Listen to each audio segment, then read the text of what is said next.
Hello again, basement dwellers, nerds of all kind. Welcome in here to the first time ever, a live edition of Bandwagon Nerds here on the Chairshot Radio Network, a part of the Chairshot.com, where we remind you to always use your head. Ray's got his finger. Are we bloodlining this thing already, buddy? All right. It's one, and it doesn't one and only mean... I'm acknowledging my legal chief. Oh, okay. Is it one and only mean one and only? Anyway, we are thrilled to be here coming with you guys live here today on the 323rd consecutive episode of Bandwagon Nerds. It is, for those of you who don't know what this show is all about, this is our nerd, geek, pop culture podcast that we started, like 2 or 3 months before the pandemic hit, and we persevered through the pandemic and got back to the good stuff, and this is what it is. On this show, we always talk about, a lot of it revolves around the big three, like we've talked about with Marvel, DC, and Star Wars. That's our big three, but you got a lot of stuff going on. You can argue there's even a big three anymore. It's a big four. You got to add The Witcher. Yeah. Star Wars is pretty weak lately. Yeah, it is. Tuddy's favorite show, The Witcher. I'm not acknowledging that comment. Star Wars has a big 2026, though, so they may be back. We'll see. Maybe. We hope. I hope they get their head out of their ass.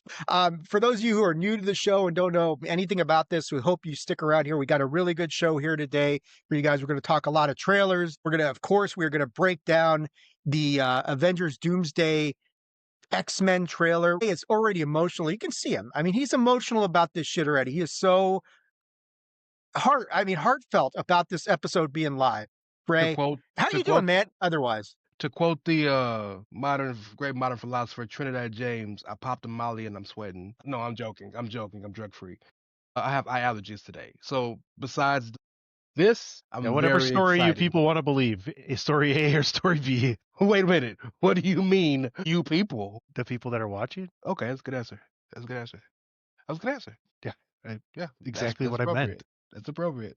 It is very. Hi, Ray. What's up, boy? Johnny, of course, also on this episode. Yeah, I'm here. I'm okay. Yeah, fine. Let's talk about nerd stuff, please, and only nerd stuff. Fuck all of you in my comments. Do we want to pour one out for the big homie? No, we're gonna do this podcast while I watch Buffalo and Jacksonville play like I intended. I mean, but we gotta let people. There's a fourth person that works on this show, by the way. Well, congratulations. Yeah. Me and him already texted each other. I'm not talking about that. I'm talking about literally he would be here, but he big timed us. Yeah, he is. He's making money. I mean, I begrudge nobody. Do you guys want to know the meme that Patrick sent me at halftime? The meme he sent me at halftime was Dr. Evil going, shit. And then in the morning, when I got up, I decided to look at my phone finally, and I sent him Fozzie Bear. All right. Ray and I were having our own conversation about that, which we will not get into here today, because I promised you no talk. Let's move about on. The Bears and Packers. But let us know what's going on with the Bills and Jaguars. For those of you who don't know, the three of us yesterday did a live version of Four Corners podcast. Boy. I really probably should play the lottery with some of the shit that I came up with after yesterday. But anyway, that's neither here nor there. This is Bandwagon Nerds. We've got all sorts of good stuff. We are, like I said, we're talking lots of trailers. We are going to talk in depth about the X-Men Avengers Doomsday trailer. Lots to break down there. The saga with Warner Brothers and who is going to buy them and who isn't will never end. I am adamantly convinced of that shit. And we're going to have to probably play taps, Ray, to one of the projects that you have been holding a candle. You have been dying on the hill that this thing is coming, but I think it's time we say rest in peace, Blade. We will talk about that. And of course, all that notwithstanding, we have got the opening round, the play-in round, so to speak, of Battle Royal Madness. We will determine 16 seeds and who is going to get their ass slaughtered as we go into the first. It's going to be bad. The play-in matches will probably be a little bit more competitive, but yeah. Ray will be taking over that part of the show, and of course, what you watching at the end of this thing. So, Tony, I don't even know. Is your soundboard working? We haven't tried it. I don't know. Do we want to get any banjo? You know what? Let's just go to the trailer park. We don't need banjos for this whole thing. I mean, dude, and there were a couple of trailers I actually left off of this thing because I'm just like, God damn, there's 6 of them already. One of them I disqualified because of the blatant duplicate posting that you two gentlemen did on the Crime 101. Yeah, you two. I'm looking at you guys. No, Ray, he did it. Crime He did it to me. trailer. I put it out. He just like, what the hell? Actually, Tony changed the time because I sent that shit before he did. Right, I know how to do in the that. algorithm. Yeah, He is a I'm Grok able subscriber. to do that. Sure. He's a Grok subscriber. Yes, and with that, I'm able to change the chronological order of mentions in a DM. He's been hanging around with me. Ray, he's been hanging around with me on Unidentified History so much, he thinks that he's got the secrets of time travel now. I am the... Please, share. Here. Interesting. Yeah. All right. Yeah. It Ray's is an full of interesting... shit.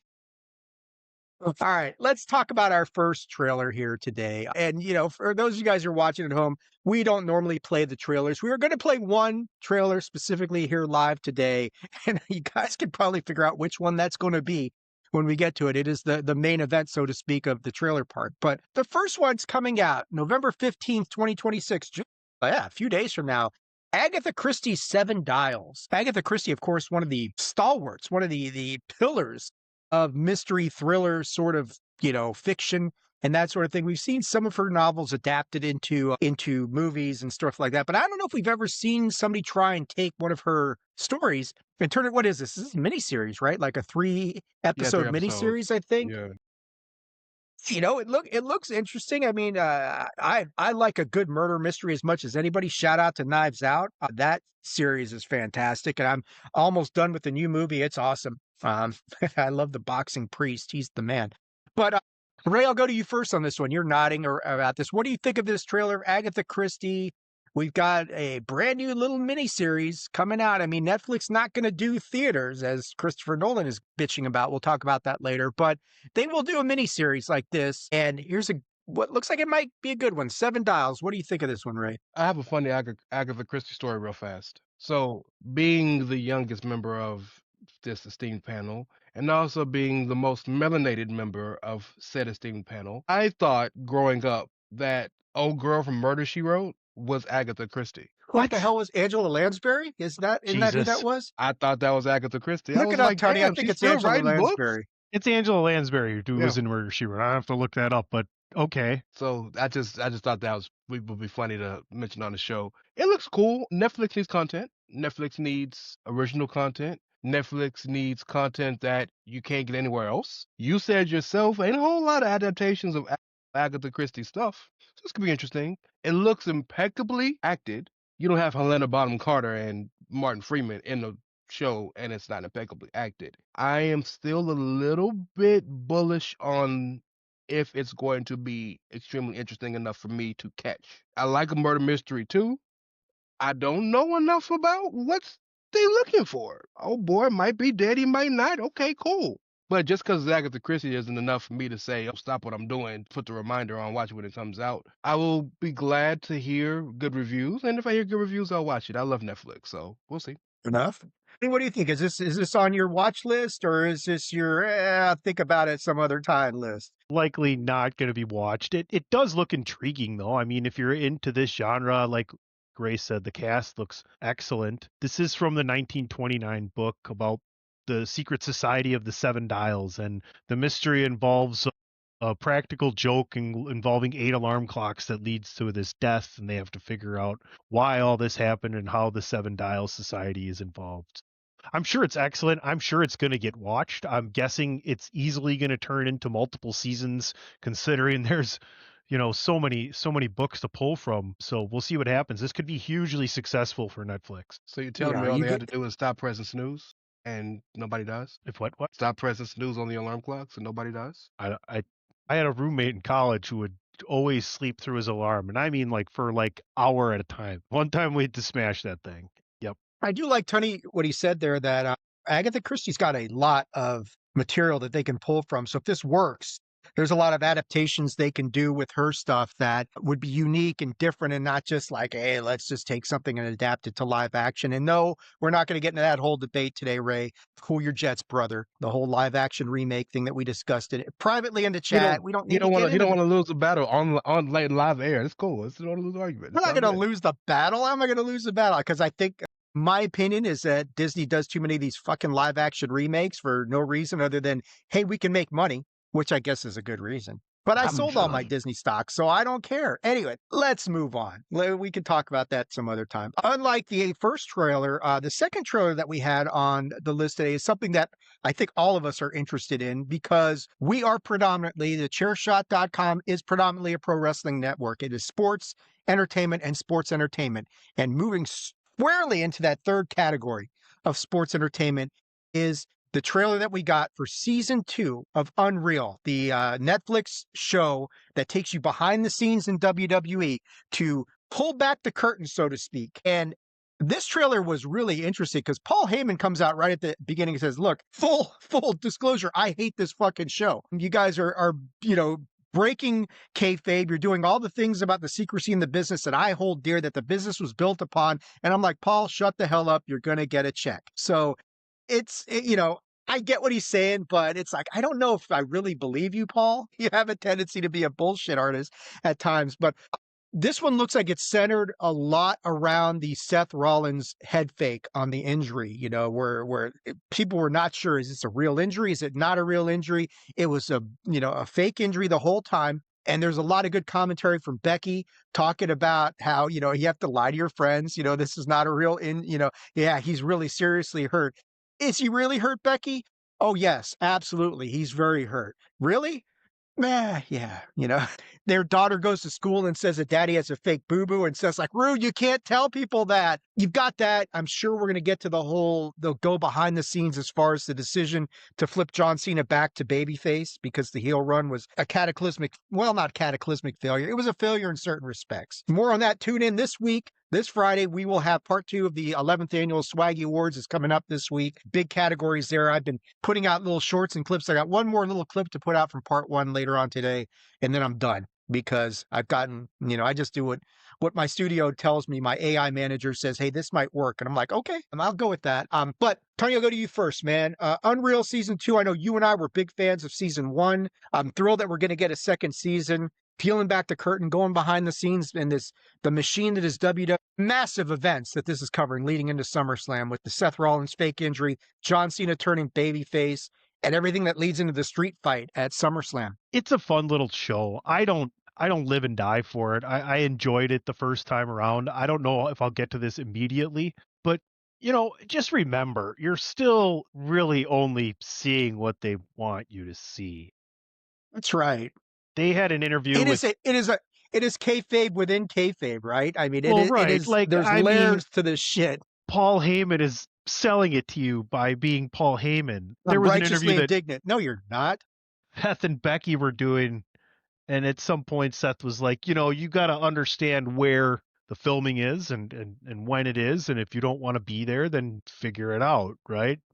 So it's nice. I think it's for more of the fans that are a little bit more casual than maybe the three of us. I know a good friend of mine, the General, who he follows the storylines. He tunes in to the big matches on the pay-per-views and maybe on a big moment or something. Does he give you good rates on car insurance? Good rates on car insurance? Not that General, but I had asked him months after Unreal was already out. We were golfing, I think. I was like, talking about what we were watching, and it's like, did you watch Unreal? He's like, yeah, I watched the whole thing right away. So, I think the casual fan who a little more storyline-esque doesn't necessarily know everything about the business was like, this is eating that up. This is gonna Ray, do. were you a big fan of the? Go ahead. Sorry, Ray. Go. No, yeah. So to answer the question you're about to ask, I love Unreal. I love it. I love it. I love everything about it. This is a lot of people's first time probably hearing me or seeing me. If it is, what it do. I grew up wanting to wrestle. I had some health problems, which didn't allow me to wrestle, but I have worked with Booker T, done some stuff at his school, taken a bump or two, and I've always been enamored with the creative process of professional wrestling. So that's why I love this so much, because this is the first time you get a chance to hear people talk about it so openly. Well, as Tony said, as openly as they would allow you to think. So I love the show. I love everything about it. I love Robbins had a very salient point. He said that he hates the idea of it, but what makes him feel better about it is it's after the fact. So it's not giving anything away in real time, which he feels better about. The one thing about the trailer for this season that bothered me, they're talking about the R-Truth situation. And that makes me wonder, was that a work? Because for those wrestling fans who aren't aware, or people who aren't, whatever, R-Truth got released. Not released. R-Truth's contract ended and they chose not to re-sign him. And, Truth's been a lifer. He's basically been there forever, excuse the few years he went back to TNA. But yeah, that's the most loved dude. One of the top 5 most loved dudes in the history of professional wrestling. No question. In and out of the ring. That's the first time we've ever seen somebody get fired. And not just the audience, the locker room almost mutinied to get him back. So if that was bruh, be skeptical all you want. Before you go on, let's explain to anybody listening or watching in who's not familiar with the wrestling terminology. Go ahead, Ray. Explain to them the difference between a work and a shoot. So a work is something that is scripted, something that is made for the purposes of the entertainment side of the business. So something that was talked about, agreed upon, written out. A shoot is something that is real, something that actually happens, and oftentimes against the better hope or judgment of what the company wants. The Montreal Screwjob in many ways is thought to be a shoot, stuff like that. So Truth's contract legitimately being up and not coming back, whether it was real or not, everything before this trailer made me think it was real, and now they're talking about it. And I understand they probably would have to. This is too big of a story, but the timing of it, when it happened with the Unreal cameras being there, that would bother me as a fan. That would be a good thing for me. I'll be interested to see how they portray that, and whether do we get the feeling that this was a complete shoot? Was it a work? Was it, sometimes nowadays we get these hybrid sort of things where it's like you work yourself into a shoot, or you could shoot yourself into a work, I guess. That'd be a little bit harder. Make the best of a bad situation. This is the worst conversation I've ever heard. What? Wrestling. Go ahead. You're wrestling. Clean it up for us, Tony. No, it's fun. It's fun. Yeah, Truth is great. I remember at the time we were all trying to figure out, right? Were they pulling the wool over our eyes that they had every intention of bringing him back with intentions of us feeling sorry for him to make him even more favorable, or not? You're never going to know anymore, right? They're not going to tell you. They're not going to tell you. Those are tell you the truth. And no, that's kind of the new way of leaning into the fact that kayfabe is dead, right? It's like, well, mix this real life kind of storyline in a little bit with what's going on over here, as opposed to completely separating, Rhea, girlfriend, maybe wife, not wife of Buddy, or not? Are they married? Yeah, they're married. I think. Okay, so wife of married. Yeah. I think wife or Rhea Ripley, WWE super, you know what I mean? Like, not that they're doing that, but like kind of those mixing those life things. So it's good. They're in a good place. I like the stories they're telling. I think wrestling in overall is in a good place, and a lot of options for people. Yeah, I think this will help. We are officially pretty damn close to being on the road to WrestleMania. Royal Rumble coming up. We're not going to talk any more wrestling because right now Patrick can see us, and I can feel his anger at this conversation. He is not watching this live. He is not watching this live. He had a good night last night. He can give us one day. He's knocking down strikes, and on the rare occurrence, he's picking up them spares. So there you go. That's right. He is. He's making all that. He's making that money. All right. Speaking of Patrick, the next trailer, I have to give him absolute full credit for this. And I know this got retweeted by some fairly decent size UAP accounts and they credited me with finding this trailer. That is not necessarily the case because Patrick clued me in to the trailer in the first place. And so this is all Patrick's doing, but this is definitely UAP related. So we got a trailer for a documentary that's literally come out of nowhere. None of the big UAP accounts that I cover and interact with, none of us knew this was coming. We were still focused on Age of Disclosure and on Moment of Contact, but we got this trailer for Starman. I had one guy criticize me, says, you baited me into thinking it was a remake of the 1984 thing. I'm like, that's my fault? That sort of thing. It's like, fair enough. That's fine. But this trailer that we got for this documentary coming up called Starman, it's an exploration of life beyond Earth through the author Gentry Lee, who is an interesting dynamic because he is a science fiction author, but also kind of, an experiencer as well in some respects.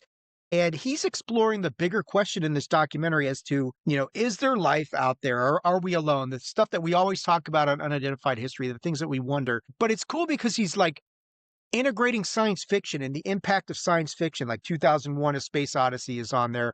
I think there's a clip from Arrival, that sort of thing. So and he says something in the trailer that really caused me to stop and think for a second. He's like, is it a inevitability of an advanced civilization that they can only get so far before they wipe themselves out? Very deep stuff, very poignant conversations. It looks like a really interesting documentary. Supposedly in theaters February 6th. I have not been able to find any place that this thing is playing, but I'm sure it's going to show up on Prime right afterwards, probably for purchase or something like that. But, in the last few months, the UAP field has had massive documentaries coming out. This looks like another one. Tony, you're my partner in crime on Unidentified History. Let me go to you first on this thing. What do you think of this trailer? Does this interest you at all, or what do you think, man? Yeah, I mean, it's right in line with everything that we've been trying to, bring ears to and things of that nature. I think you're right. It is a kind of a strike while the iron's pretty darn hot right now. So you can see a lot of things maybe kind of overlapping each other with information a little bit. We'll see what happens with that. But so far, everything that we've kind of focused on has delivered for us. It's interesting. You talk about the different references here. Is it alluding to, like, are we living in a life imitating art, or is art about to imitate life, and what's going to be happening and things of that nature, right? On X the other day, someone was like, what language do you wish you could speak? And I'm like, whatever they're speaking when they come on down. So let me know what that is. I'd like to be able to communicate. Yeah, exactly. When they show up, I want to be able to communicate as well. Raymond S. Cashington Esquire, the Prime original 242nd derivative of pi inverted upon itself. He is actually a member of the Unidentified. I know, I'm getting technical. I've been watching too many documentaries on quantum physics and quantum mechanics and shit lately. But anyway, Ray is a member of the Unidentified History chat, but we've never really, gotten a chance to get your take on some of this stuff, Ray. So here's a first. Raymond S. Cashington going to let us know what you think of this Starman trailer and the message that it's possibly trying to get out there. Let me tell you what I really like about this trailer. It seems like a fantastic introduction for someone who doesn't know. It seems like a fantastic introduction for someone who is not tuned in or really deep in the understanding of the, as you would like to call it so eloquently, the UAP community. You guys, particularly you, Dave, are doing fantastic work with uncurling some of the mysteries and some of the kind of loose threads that have been hidden or kind of put to the side and things of that nature, or taken out of public on purpose, or whatever it is. Y'all have done a great job of covering these things and letting people know that this isn't some type of fallacy or some type of science fiction fantasy. thought. Yeah, some fantasy. There is realistic, real things that have been proven and that have been hidden from us. So this is a perfect example for somebody who doesn't know any of that. Somebody who watched, you said a great example. Arrival is a fantastic movie in the idea of understanding the interconnectivity between our society and what we would venture to call, forgive me if we don't use this word anymore, but the alien community or society. So I think this is a great example because it's not only talking about a lot of the things that happen and mentioning that there's 1 trillion planets and we can't be the only one with intelligent life, but it brings in real life things like you talked about. It brings in regular everyday occurrences. So yeah, I think this is a really good trailer. You probably don't see anything in any theaters because, if it's not a big, it's not gonna have anything booked this early. I'd be curious to see a week before what it looks like. Yeah, and I love what you said there, that this is a really good primer for people who aren't so familiar with the situation. And Tony knows when we did the Age of Disclosure review, that was one of the main points I made, is that I thought it was a perfect entry point for people. I would say that this is going to be more user-friendly and accessible than Age of Disclosure. Age of Disclosure is a great entry point, but it's heavy. Tony watched the movie. It's heavy. They're dealing with some very in-depth, heavy topics of conversation. This looks like the way that they're going to merge kind of the more general discussion with science fiction and things like that, that this might be, something that, like you're saying, Ray, it's a little bit easier for a lot of people to get into and get it very accessible and just kind of, because anybody who's listened to Unidentified History or any of the other great shows that are out there knows there is a lot more to this phenomenon than you've been led to believe. I mean, if they've convinced you it's all science fiction, I am not going to get on my soapbox here on Bandwagon Nerds. But I will say this movie, I think Ray is right. Go check it out when it becomes available. I think it'll be an excellent entry point for anybody wanting to learn a little bit more about that. It should be the biggest question in humanity. Are we alone? Instead, we're distracted by all this other stuff. Anyway, I get off my soapbox and we move on to our next trailer. Yeah, so let's keep on rolling here. Tony, I think you somehow, some way, PC Tunney has turned into the horror expert of Bandwagon Nerds. I don't know how this happened because it's not his genre. But Tunney, didn't you share this trailer for this little film coming out in theaters March 27th, 2026 called They Will Kill You? This trailer to me, well, you know what, Tunney? Ray, let me go to you first. I'll go to you first on this one. I got my thoughts. I don't know which one of you guys shared this, whether it was you, Tunney, Patrick. This one has, to me, Kill Bill vibes all over the damn thing. That's what it felt like to me. But I go to you first, Ray. What are your thoughts on this wild-ass movie where we've got satanic rituals gone wrong? Kill Bill is an interesting comp because clearly the one woman killing everybody for her freedom or her retribution, whatever. But Kill Bill's not funny. It has inherently funny things because real life can be funny in certain situations where the bride is fighting Vivica K. Fox and the kid comes home. There are some funny parts, but it's not meant to be funny. This shit is meant to be funny, and funny in a way like, what was that trailer we had where all the people are hunting the girl and the girl killed him and now it's the second one and they're trying to get her again or something? We just did it. Isn't that the one where they kidnap her and she's a vampire? Is that, I forget what we that just one we just was. did that in Trailer Park a few episodes ago. It reminds me of that. It was a while ago. Yeah. I will say before you move on, I do want to point this out, especially for my good friend PC Tunney. You recognize who the star of this is, right? From your favorite show, The Witcher. She is one of the rats, right? Yeah, I seen that right away. Zazie Beetz, the black girl, she's in The Witcher. She's the main rat. She's like she's Ciri's love interest. I'm so sorry that she had to be in that monstrosity of a show. Well, she lost her head, Ray, so it's okay. She's not coming back for the fifth season, and neither is PC Tunney or any of us, for that matter.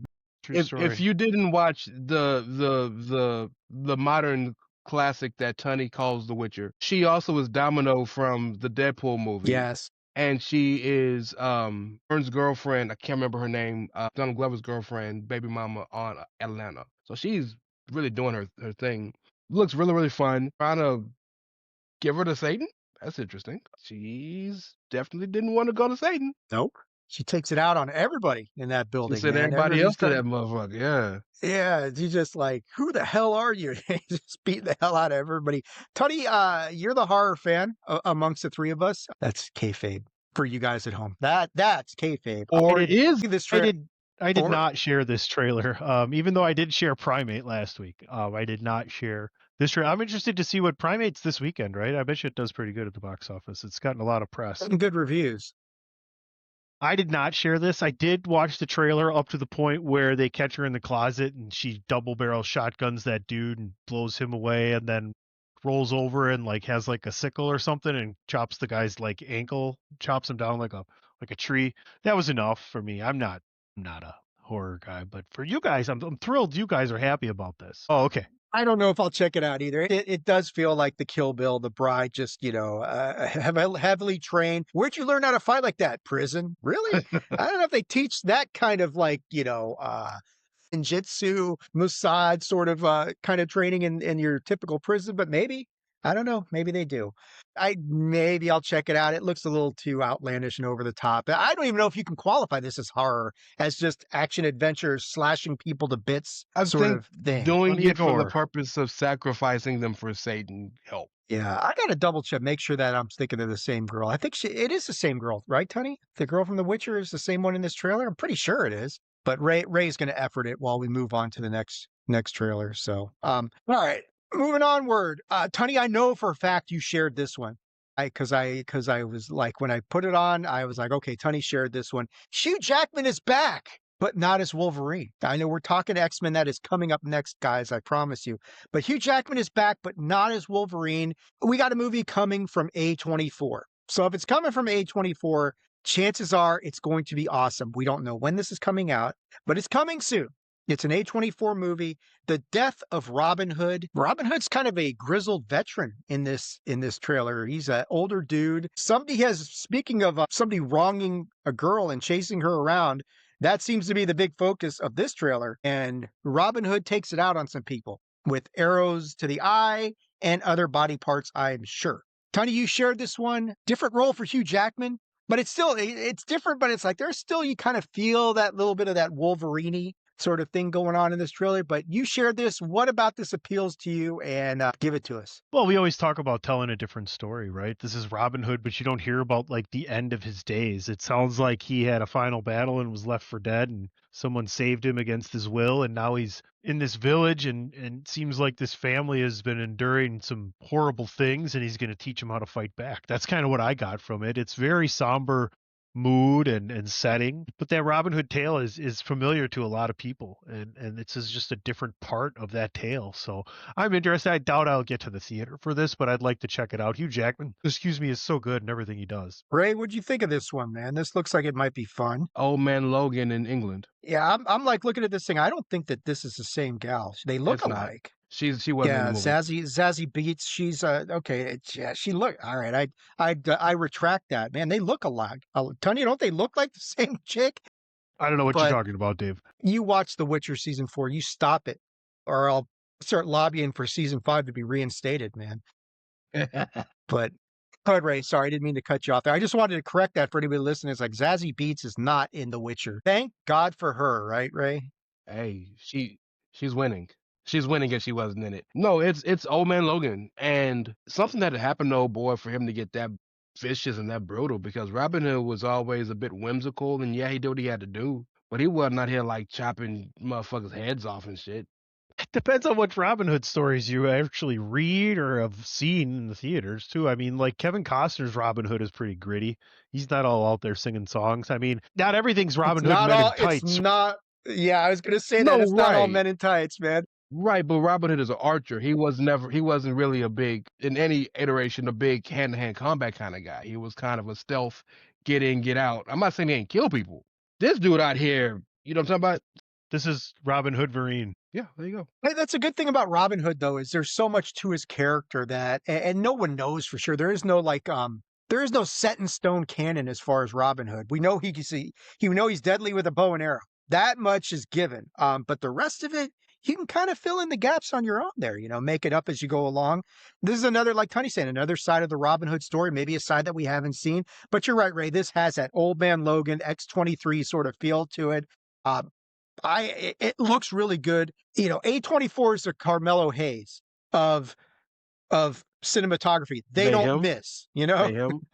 No, they don't miss. That sort of thing. But they could be him too. They're not even an underdog anymore. They continue to bring in like the best actors and actresses in the world and grab like different stories too. Like, I mean, think of all the different genres and different ways of telling stories that they're only going to keep getting better. And that's great. That's great for all of us consumers. And they used to only release one movie a year, and now it's like 3 or 4. They got the ability to, broaden their horizon. They are the biggest little studio in the world now, right? I mean, so they're Reno. They are. Man, I feel bad about getting that chick's identity so bad, but they look alike. I mean, I really was like, oh, that's a chick from The Witcher. But okay. Anyway, because Patrick, I know you're going to hear this and you're going to be screaming at me earlier saying, no, that's not the same person. Dave, you ignorant slut. And he's right. I am. So Dave, Jane. Yep. It's all the same. Let's get to the main event of the Trailer Park Guys. And for, we have never done this before on the show, but we are going to do it here. We're actually going to play this trailer for all of you watching at home. We're going to watch along with you. Here it is, folks. The trailer for Avengers Doomsday, the X-Men version. Guys, the X-Men have officially arrived in the MCU. And here it is.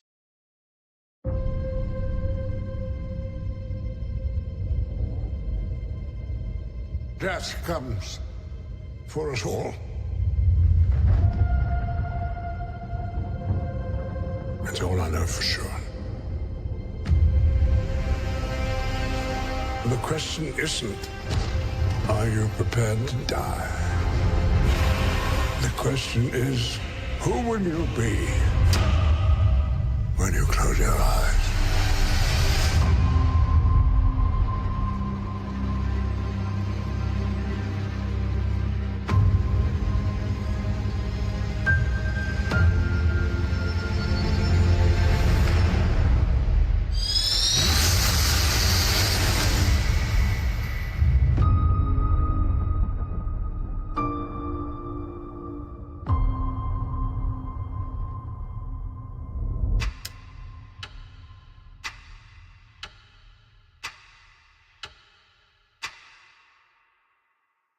$11 months to go. We got to wait for that damn thing. Man, what a trailer.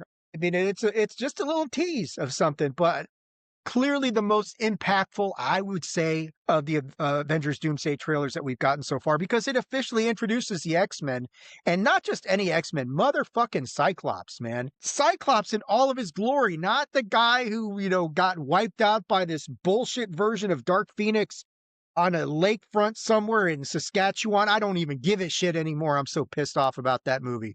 Don't get me started. Fuck. Scott Summers deserved a better fate. Anyway, so we get Scott Summers in this one. So let's break down the trailer a little bit, guys. Talk about it, because I know this is the main event. This is what a lot of people probably tuned in for, to hear what we had to think about Avengers Doomsday. The X-Men have arrived. So we get to start off. It's Charles. It's Magneto. Magneto looking pretty rough, but we do have, it is the guys that we hope would be there, right? I mean, these are guys. It is Patrick Stewart. It is Sir Ian McKellen. They're reprising their roles. They're at least cordial with each other. Magneto still has his powers. Obviously, this chessboard is made out of metal because he's moving pieces around. And the whole aspect of, who are you going to, everybody dies. Who are you going to be when you close your eyes? I mean, so we're getting deep right away. And then we transition into Scott on the battlefield. There's sentinels moving behind him, guys. There's sentinel legs. You can see them moving behind him.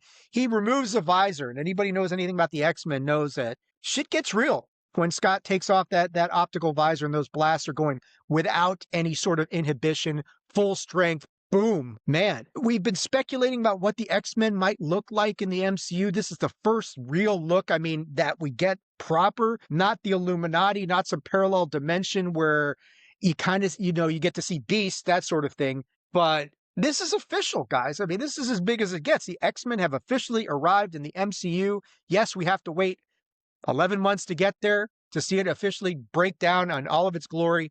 But the X-Men are here. Tunny, go ahead. You want Ray to go first? Ray, you go. Talk about this trailer, buddy. This is a big one, man. This is as big. Far as yeah. This is big. So first off, my eye is burning about as much as Scott's eyes do right now. So I'm over here miserable as fuck. Secondly, Scott's probably screaming and upset because he found out Wolverine knocked down Jean Grey again. What?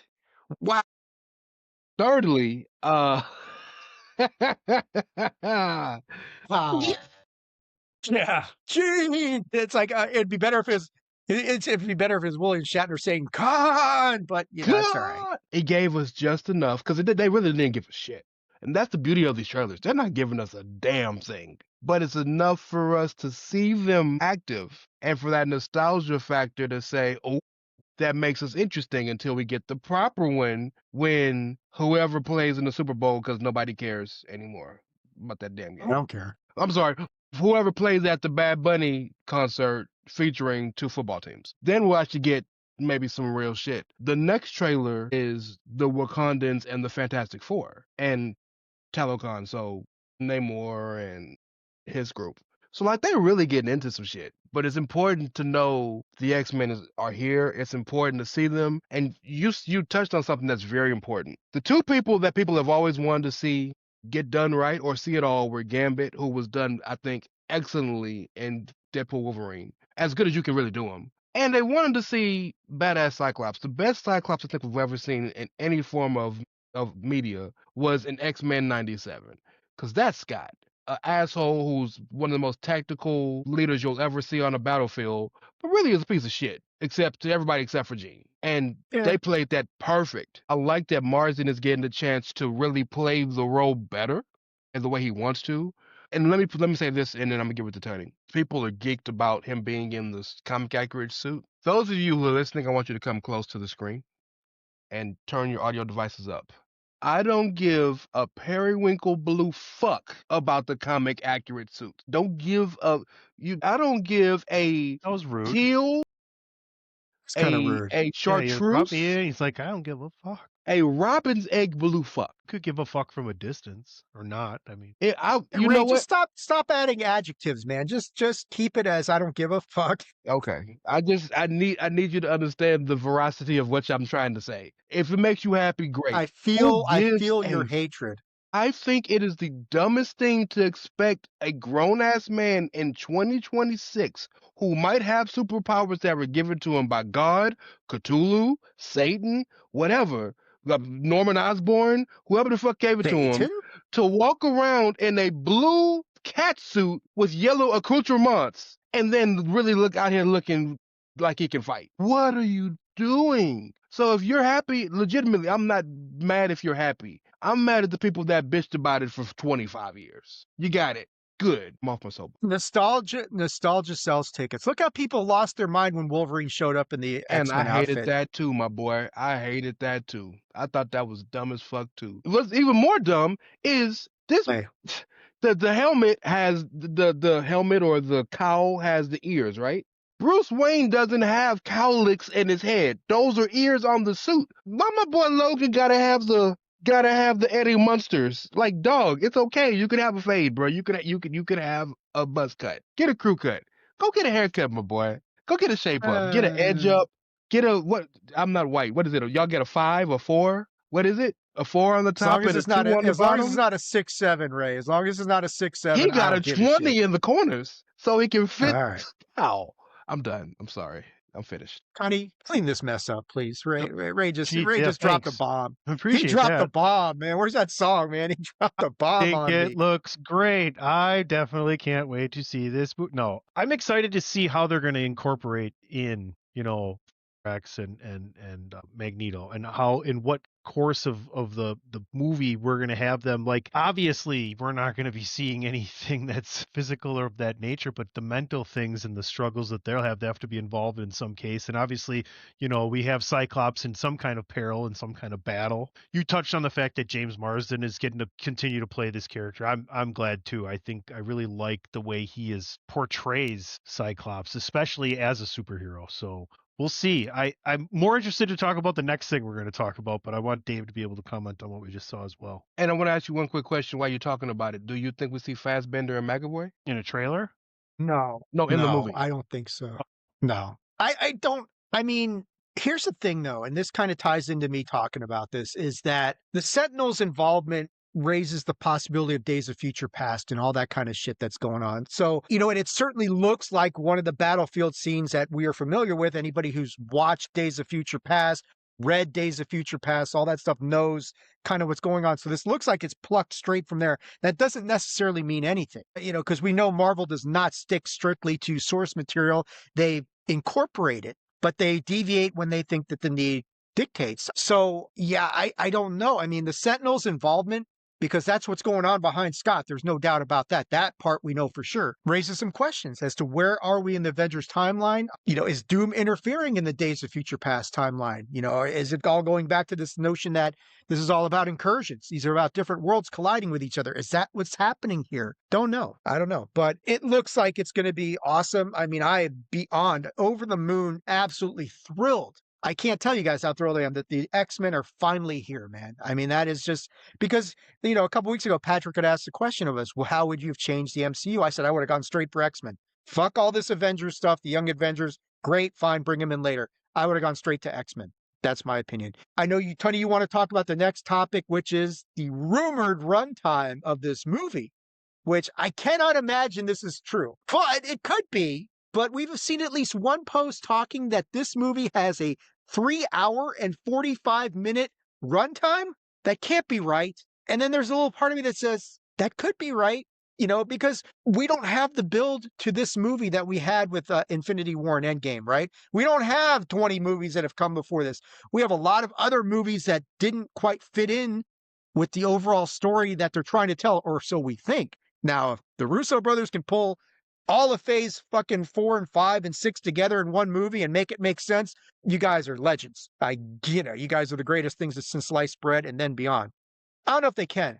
If they can't, then 3 hours seems okay. I mean, how long was Endgame? Endgame was damn near 3 hours, if not 3 hours on the nose. It's 2.5. 2.5. So 3 hours and 45 minutes. I mean, yeah, like Tony, you raised a good point, though. I know we were talking about this in the chat. If they're going to go that long, we got to have an intermission, you would hope, because holy shit, how are you going to, people don't have bladders. My wife will be getting in the bathroom 3 times during that fucking movie. Especially at Studio Movie Grill, would be drinking beer and all this other shit. But In-game was 3 hours and 1 minute. 3 hours and 1 minute. All right. So I will say this. I think Doomsday will be at least 3 hours. It'll match Endgame's length. I have no doubt about that. Whether they go that far over, 45 minutes over, I don't know, man. What do you guys think? I'm okay if they do, if they have an intermission. Like, I can't sit there for 3 hours and 45 minutes, regardless of whether I just go and have nothing. Like, that means I need to drink something before I go so that I'm not drinking anything for 4 hours. Like, seriously, like I'm not, I don't go to the bathroom all the time. I'm like healthy, like not like saying that people that need to go to the bathroom more are healthy or whatever, but I'm just saying. What are you saying about me, Tony? It's difficult for a lot of people, even more difficult, For middle-aged white men with prostate. No, sorry. I mean, why not let the movie theater make a little bit extra money too? People go and grab another. You might lose the 8 cents on refilling the popcorn, but they might buy another candy bar, and you make another $3.50 off of that. So we'll see. A lot of these places have restaurants inside where you could probably get food that you can pick up at intermission and bring back. How long you want the intermission to be, bro? 45 minutes? God damn. No, if it's like 12 to 15 minutes, that's all you need.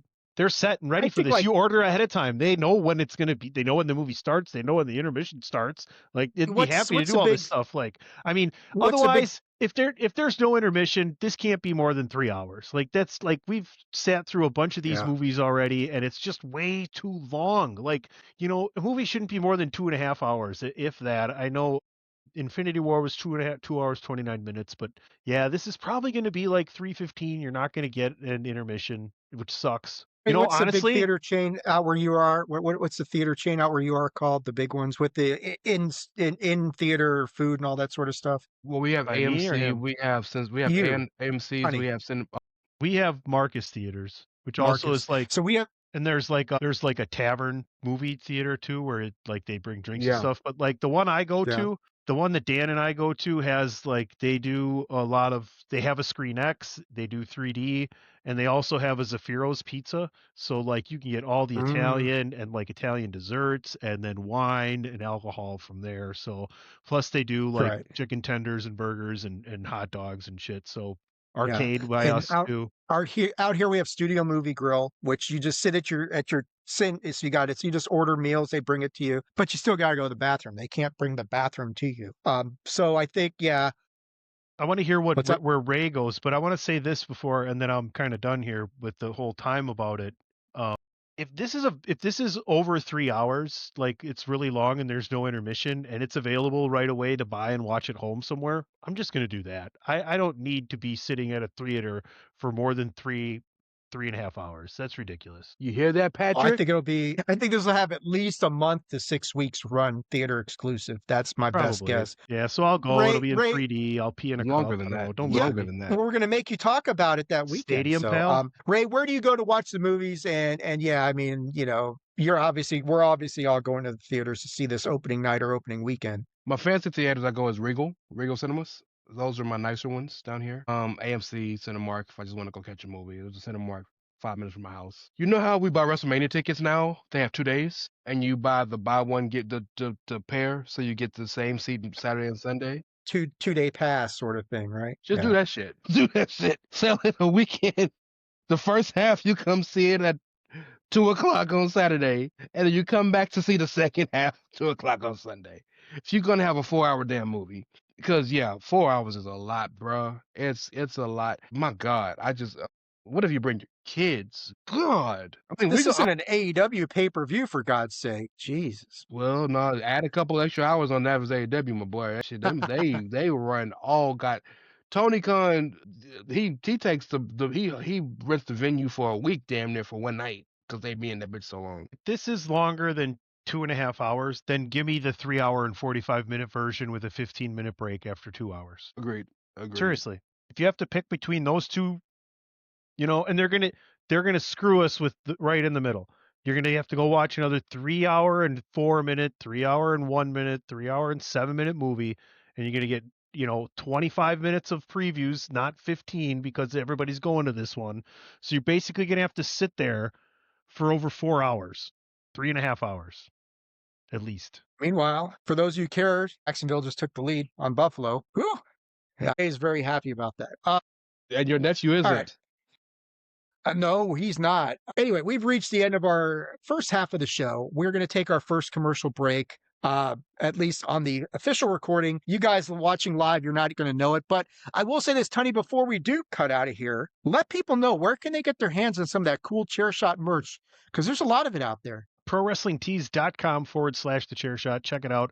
Makes a great gift for the wrestling fan in your life, or the pop culture fan in your life, or the sports fan in your life, or just a nice new t-shirt for you. That's ProWrestlingTees.com/thechairshot. Check it out. There's usually some type of promo code. Maybe this one's Happy New Year. I don't. Chris Platt will make something up. Yeah, try that. Or Chris Platt will make up something. But we'll be right back after this commercial message. For you guys watching live, you won't know a thing. But I want to remind you, you're listening to Bandwagon Nerds here on the Chairshot Radio Network, a part of thechairshot.com.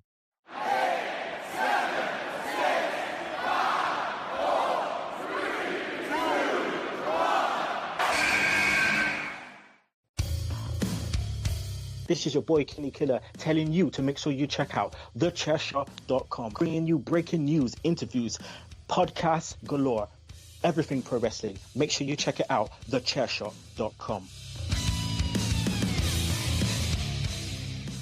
Okay, so moving into the second half of the show here, and this is what's up, Ray. We'll be right back. Just keep rolling. Okay, Ray will be back. He's pulling a Tony. We're going to go into some news around the nerdosphere and talk about some news stories. We got quite a few of them that are going on.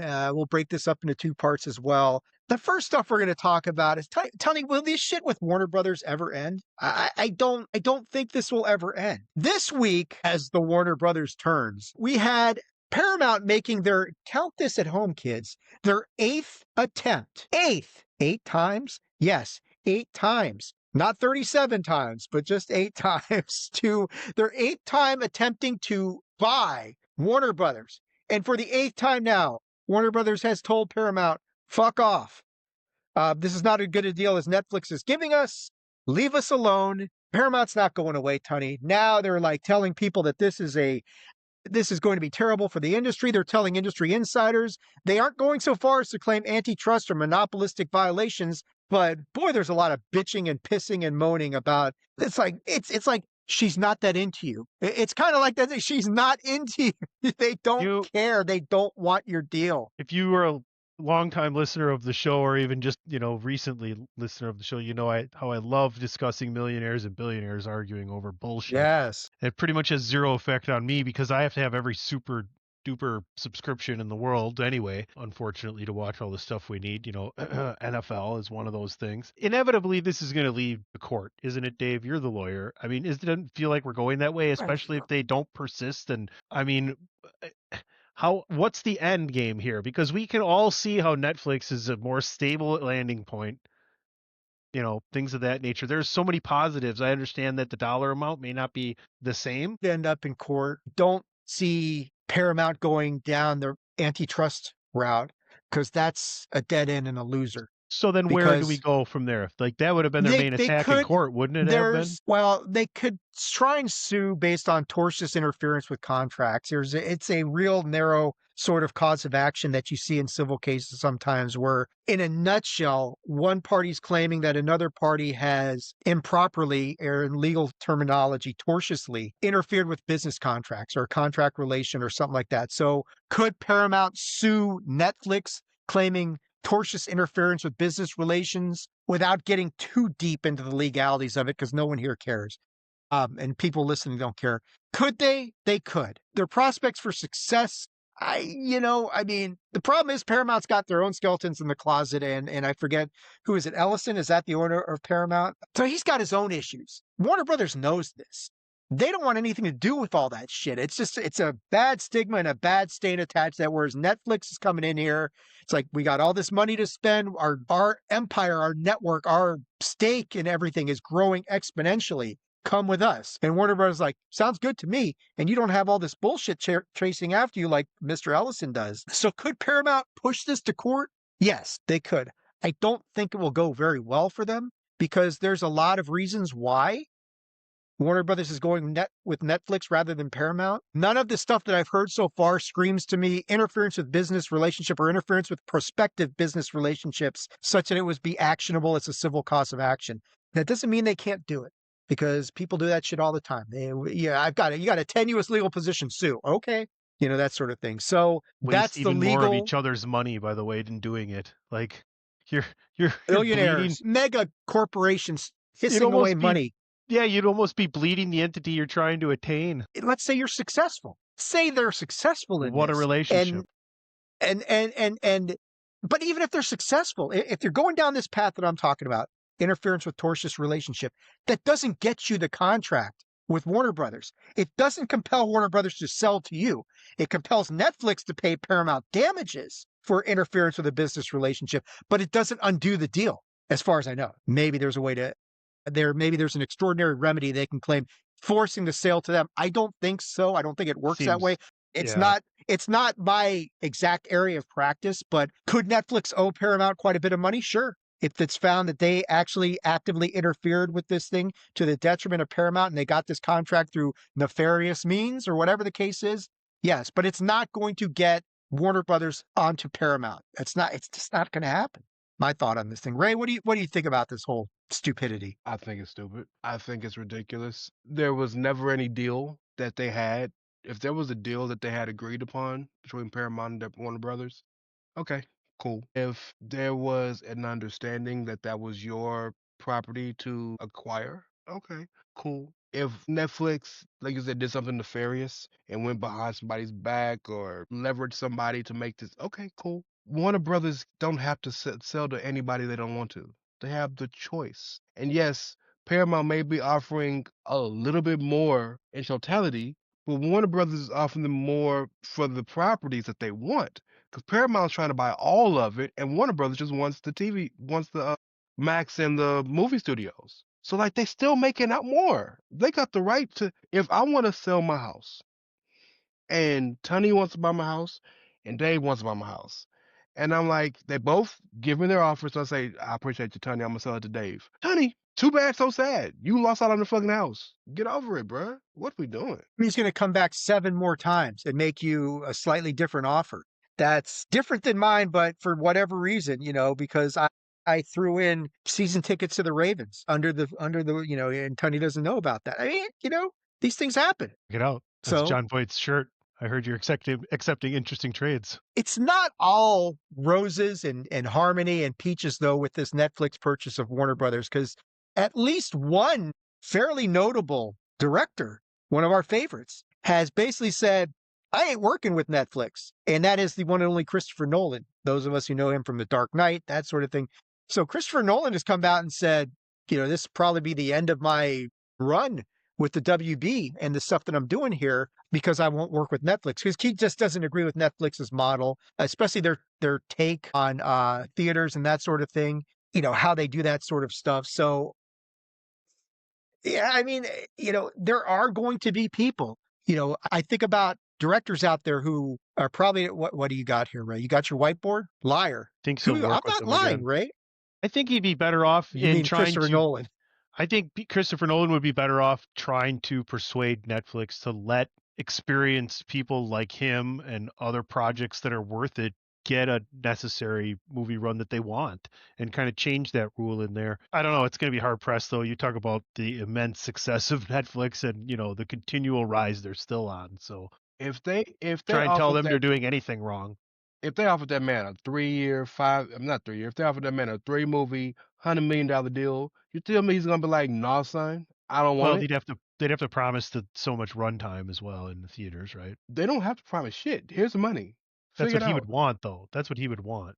Okay, he's gonna get that money anywhere else, though. There's so many other studios that is going to give him that money. Okay, right? He doesn't need Netflix. Netflix doesn't really need him either. That's the thing about both of them. They don't need each other. Gotcha. 3 years, $500 million. Deal with this shit. Well, we say that'll change your outlook.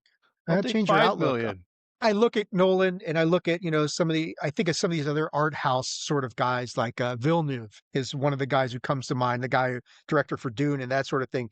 Yeah, he may be like, no, man, I need the grand theatrical production, and you guys aren't giving that to me. Now, like Ray's saying, money talks and bullshit walks. So will they make an offer to Nolan that gets him to change his mind? Or possibly the other alternative is Netflix changes their posture on this whole thing and says, you know what? Let's make some big, grand sort of cinematic experiences for people. I don't think so either, Ray. I think Netflix has got a model that clearly works. Why change it? It ain't broke. Don't fix it. They're making money hand over fist. And the thing that the casual, uninformed listener, user, fan doesn't understand is just because you send your movie to a theater and it makes hundreds of millions, if not billions of dollars, you split that money 3 ways. That money doesn't come back to you. Every dollar that's made on a Netflix movie goes back to Netflix. Why would they put it in the movies? Yeah, you don't need a middleman. Yeah, let's eliminate all that shit. I'll give you 2 weeks so you can leave me the fuck alone, and then you better sit your ass on this chair and watch it on your Yeah. Yep. Yeah, I tend to think that, you go where the money is, man. And Christopher Nolan is not going to box himself out of a huge business opportunity just on principle. Maybe he will. I mean, he doesn't, like you're saying, like Tony said it, neither side necessarily needs the other. But are there millions upon millions of reasons they should work together? Yes. There is. Will they? I don't know. Bet you they'll both be okay. Honey, this next story is squarely in your wheelhouse, my man.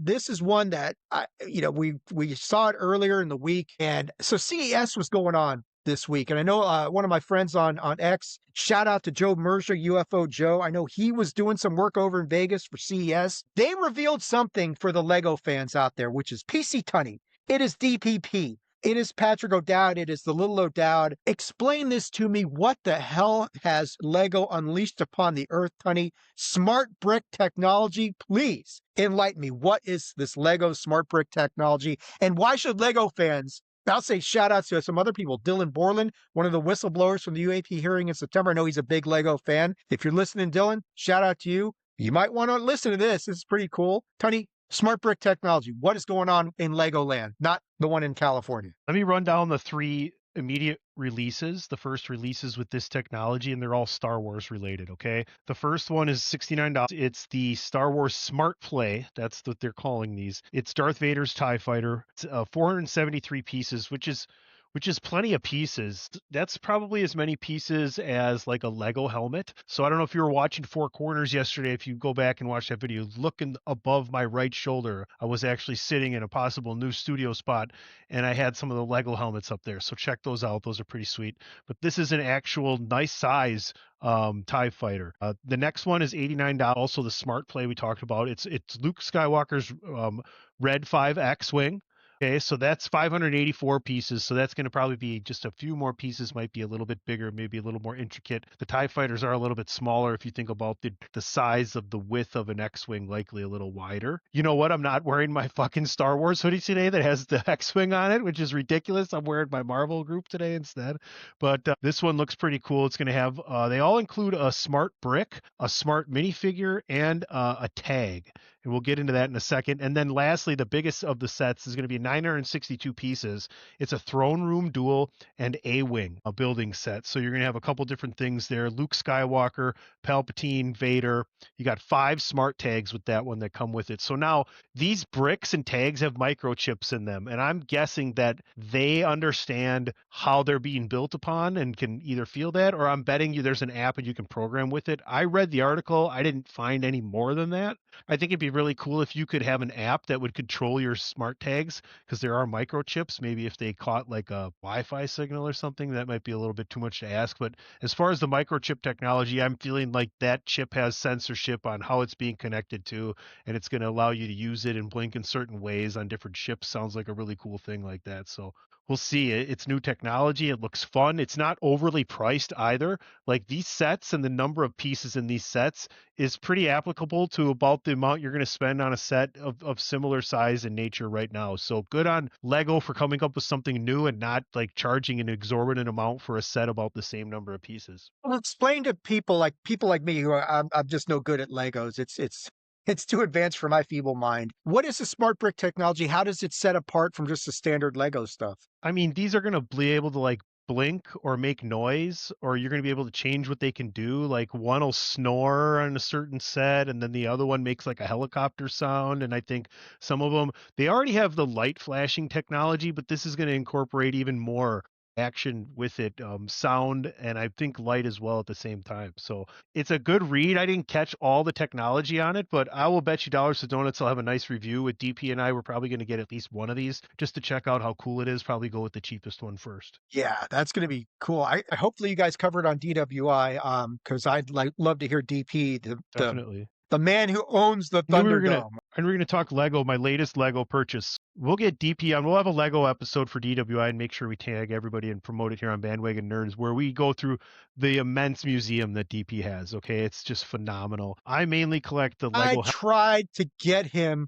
to post the picture of the Thunderdome for Dylan Borland and I think Rob Jones, a couple of these Lego fans who I deal with in the UAP community. But, DP never looks at anything. So it's please, DP, post a picture of the Thunderdome. I'll get them and you can share it with the boys over there. But the other thing I collect in a smaller scale, because I just don't have the time, I spend too much on golf. So is the little mech armor guys. And I hadn't seen them, and I was at Target the other day picking up some stuff, being a suburban white girl and getting a Starbucks, and I saw the Batman mech. So here it is right here, the little Batman mech. Ray loves the suburban white girl thing. These are fun. Nice. They're little quick builds. So I got all the Marvel and DC ones. So any character you can imagine has their own mech. I think the Rocket one on the Marvel side is one of my favorite mechs as well. So had to nerd out on the Lego segment here. We got video. Thought I'd show you my latest minor purchase. Tune into DWI though, more major Lego talk with this as soon as we experience it, Dave. Ray, are you a Lego fan? All right, what do you think of this new smart brick technology? Cool, man, real cool. You can move on.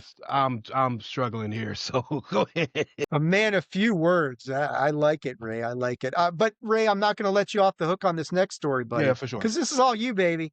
This is all you. Raymond S. Cashington, all of his alternate personalities and realities in the entire multiverse, has been championing the fact that Marvel's Blade, Mahershala Ali, all that fun stuff, it was going to happen. Ray knows, and I love you, Ray, but I've been very pessimistic about this movie happening for a good year or so. Adamant that they're not doing it. If they were going to do it, they would have done it already. They blew their window of opportunity, and it was there, but they shit the bed on that. Now it sounds like The Blade movie has been scrapped. He will appear as a character, apparently. Marvel is moving forward with the Midnight Suns movie, series, limited run, who the hell knows. Blade will be a part of that. But it sounds like officially, finally, the Blade standalone movie is dead and done. I know this breaks your heart, Ray, so I want to give it to you. Your thoughts on this whole developing and unfortunate situation. Should have never got to this point. Should have never got here. But we're here. How do I say goodbye to what we had before? It's so hard to say goodbye. I am not convinced it's gone. I think we'll get a Blade movie eventually, but we got to get through all the shit. We got to get through Phase 6. We got to get through Doom and Doomsday and Secret Wars and Midnight Suns and all that. Blade, you heard it here. Blade will have a solo movie. For the record, what gave me the hope was seeing Blade be such a major character in Marvel Zombies. That gave me hope. And not just any Blade. It was the image of Mahershala. I like the fact that I kind of, in my head too, as Dave's talking about this and, we're reading over, getting ready for the show, it's like, it's not a no right now. It's just a not yet, considering they're going to use the character in some major ways and already have in some, side, if you want to call it side projects, like Ray said, in animation. But a lot of that animation's become canon too. That leads into what we've been seeing in live action. So yeah, I think if the character has success and catches on in some of these minor roles or end up having a bigger role as we continue to move forward, you could easily see a solo movie. But I wouldn't bet on it, Ray. But I do agree that the answer right now isn't no. It's just not yet. For right now, it's just I don't know when that yes is ever going to come. Between now, so 1 through 3 was the Infinity Saga. 4 through 6 is the Multiverse Saga. 7 through 9 is supposed to be the Mutant Saga. There's no way you're gonna have a Blade movie. You're not gonna have a Blade movie in those 3 phases. As much interconnectivity as Blade has with everybody in the Marvel universe. I'm not saying I don't want it. I was gonna say to steal from Tony Stark in I Love You Avengers. 3000. Oh, Ray, I missed that giddy I missed that giddy optimism of yours sometimes. I love the fact that you are still holding out hope that we get the, and you may be right. And maybe they use Midnight Suns to introduce, maybe they just thought, Blade, we need a way to introduce him and get him more to the masses, which doesn't make any sense because you brought back Wesley Snipes and Deadpool and Wolverine. So we all know who Blade is, but I don't think it's that. I think it's you need a reason for him to be there. See, the problem you have, we all know Marvel sold off damn near everything to keep the lights on, right? So much of the stuff, which is why they started with the Avengers and Stark and Cap and Thor and all that, instead of X-Men and Spider-Man and Wolverine and so on and so forth. That's why they did what they did. And it's worked amazingly for them. But just like you wanted the X-Men to start off this whole new thing, they just got the rights back. They just got the right backs to Namor. They finally got the rights to Hulk enough to make a Hulk movie. They finally got the rights back to Fantastic Four. They're just getting the rights back to all this stuff. So it's really kind of hard to plan for things when you don't know if you have the rights to use them in the way you want them. So now that they have all the rights to everything they want to have and they want to do, that you have to put people in the right situations and you have to explain to the audience. The Fantastic Four movie is a perfect example. It worked perfectly because it was understood from the moment the movie started, this is not in your 616 universe. Because if it was in 616, where the fuck have they been? And that's the struggle you're going to have when you're introducing new people into the main universe. Where have you been? That was a big part of the Eternals movie. Is if you've been around since the beginning of time, why we ain't see you in this? And they why tried to didn't explain. you stop Thanos from snapping all of us into dust? Yes. And whether you like it or not, the explanation fit the story. We were told we can't because the whole point is to make war and people to be made and die so that the Celestial can come out. So, but you have to explain that. So Blade, being in the MCU, you have to explain why this dude been here forever, nobody ever seen him or heard anything about him. Why, homie? What has he been doing? And if he's there, then there's got to be vampires. Why we ain't seen a vampire since 2008? There's a lot of explanations to make. Midnight Suns gives the perfect opportunity to do that because Midnight Suns is probably going to be some amalgamation of everybody in Battleworld. moving forward, which allows for you Whoever to bring survives Battle World. exactly, which allows you to bring, okay, well, in Earth 2295, there was the vampires, and okay, and now we have some understanding of what's going down. We go to Earth 999, where the WWE network still exists at an affordable price. All right. In any case, let's take our second and final commercial break. When we come back, we got some more casting news and some interesting stuff going on. And of course, the opening round of Battle Royal Madness. Who is going to be sacrificial lambs to those massive number one seeds? That is all coming up when we come back. You're listening to Bandwagon Nerds here on the Chairshot Radio Network, a part of thechairshot.com. Why should you visit thechairshot.com? Thechairshot.com is your home for hard-hitting reviews, news, opinion, and analysis with attitude. Why? Because you're smarter than the average fan. Thechairshot.com. Always use your head. All right, into the home stretch here for episode 323. Big shout out and thank you to all the people watching at home. Glad you're tuning in for this today. What's up, Tony? Your microphone is down. Yeah, if you're on X and you're watching, you have a comment or a question, just tag us right there, right on the feed. Tony will see it. And if you're Tony on X, We'll tell you how wrong you are. and if you're Sure. on X and you're watching and you see me keep fucking with my face, I'm so sorry. You caught me at the wrong day. I'm trying. Ray picked the wrong week to quit sniffing glue, kids. So that's where we are right now. Withdrawals are person rough. there. Keeps calling me. This is an interesting one that Patrick sent to us earlier this week. PlayStation is doing something unique on the gaming side of things.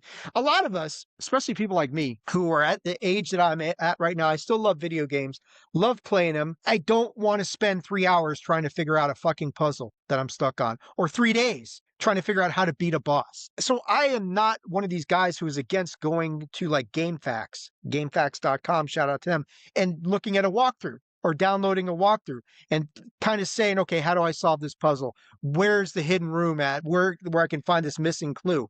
Cool. Okay, let me go do that. You guys, okay. I don't mind doing that as long as I'm the one who's actually going into the game and beating that part of the game and accomplishing that myself. Well, PlayStation wants to take this to a whole new fucking level and bring in AI ghosts. So if you're stuck in a game, you can have AI come in here and get you out of this mess. Not kind of direct you where to go or tell you what to do, but to actually take over the game for you and to get you out of this thing.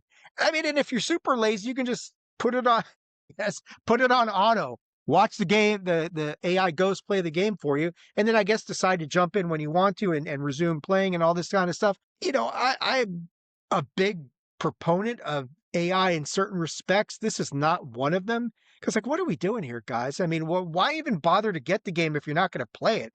If you just want to watch the cinematics, there's probably ways to do that.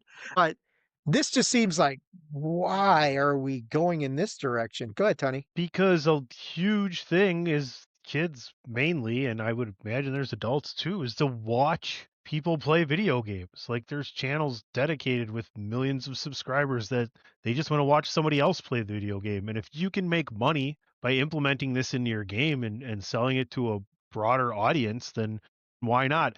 My only thing is that this stays away from like gameplay online. Like if I'm in Fortnite and someone can log in as their character and turn it on AI and determine their level of how good they want to be and play against me like that, Just beat I the don't- shit out of you. as Yeah. long as I'm available, as long as I'm allowed to choose a room with all non-AI and still play my game as it's presented, then I don't have a problem with it because it's new technology. There's people that want to play with it. There's people that want to just experience it and use it. And these people are willing to spend money. And who am I to take away from these creators and game makers and things of that nature and console sellers that make more money off of a brand new tool? If they don't, somebody else will.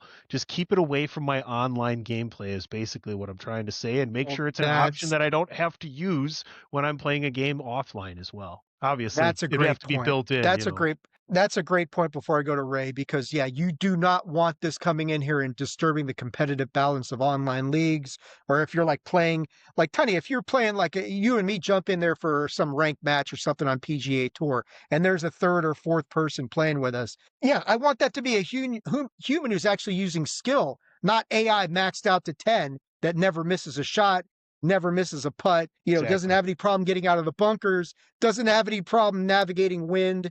Wouldn't be in the bunker. They wouldn't have to Well, worry that's about true. the bunker. Every shot would Every par tee to fairway, tee to green. driving every par 4. It's like fucking Happy Gilmore out there. So Boy. I'm okay with it and I like the concept. I like the idea about if I'm stuck, get me out of here. It seems a little bit lazy. Well, I don't have to read anymore. I just have the AI ghost come on here and get me out of this mess and point me in the direction. Okay. Would it be cool to I can choose live your with that. level of how much AI would assist you? Like, I'd like to see a Yes. shadow that I can watch do it, and then maybe I have to see what the shadow did, and then it makes me go back and I have to actually do it. It just kind of gives me a little perspective. But I mean, this is nothing new. I'll let Ray go here. I just want to last thing is like, when we first brought this topic up, it brought me back to like you could call into the Nintendo hotline and they'd help you get like through Legend of Zelda or something. And this is like 1980s. There's just some dude who knew how to play every video game, got his dream job to drink Mountain Dew, eat delivery pizza. Line. Still had the good Doritos. They tasted good. They weren't horrible for you, but yeah, I need Ray, the tip line. what do you What do you think, think, Ray? I think it's a genius idea because there's a lot of games out here that are really hard to beat. I feel like this is surely and clearly has to be for story modes or campaign modes. I don't see it being any multiplayer or online modes. It can't be. If it is, they're missing the mark. But there's plenty of games out here that have modes or things that are too difficult. I think specifically back in the day on my Super Nintendo when I was playing Metal Gear Solid, and I'm trying to beat Sniper Wolf. I couldn't beat that for 2 weeks. I would literally have to turn the game off and come back to it. Well, it'd be nice to be a 9-year-old kid and not be trying to beat one spot for 2 weeks. I give it my all. Now, you want to argue the integrity of it? That's fine. But who gives a fuck about the integrity of a game? It's a game. Like, as long as you don't put this in esports, as long as you don't put this in things that make money, who cares? Side thing. How frustrating are mainly sports games when you put them on easy and they just decide to make it difficult? You're like, listen, I'm playing on easy. This could actually be any kind of style game, whatever. It's like, if you put it on easy, make it easy. Why do you got to fuck with me? Sorry, it's a little side tangent. You're right. Well, I think like Ray, and that's a good point. Like, I think back to some of the tougher games, any of like Dark Souls or something like that, or Elden Ring can be brutally difficult. Super Ghouls and Ghosts from back in the Nintendo days, shit like that. Like, I remember on Kingdom Hearts getting stuck fighting Ursula for like a day. If you're telling me there's an option where I can say, all right, I can't get past this fucking thing, AI, beat her ass so I can move on with the story. Okay, I think Ray's got a point there. At that point, you say, okay, great, I can move on. I can't beat this boss. Yeah, it would have been a great sense of accomplishment to pull it off on my own, but I'm an old white guy, and I don't have time for this shit.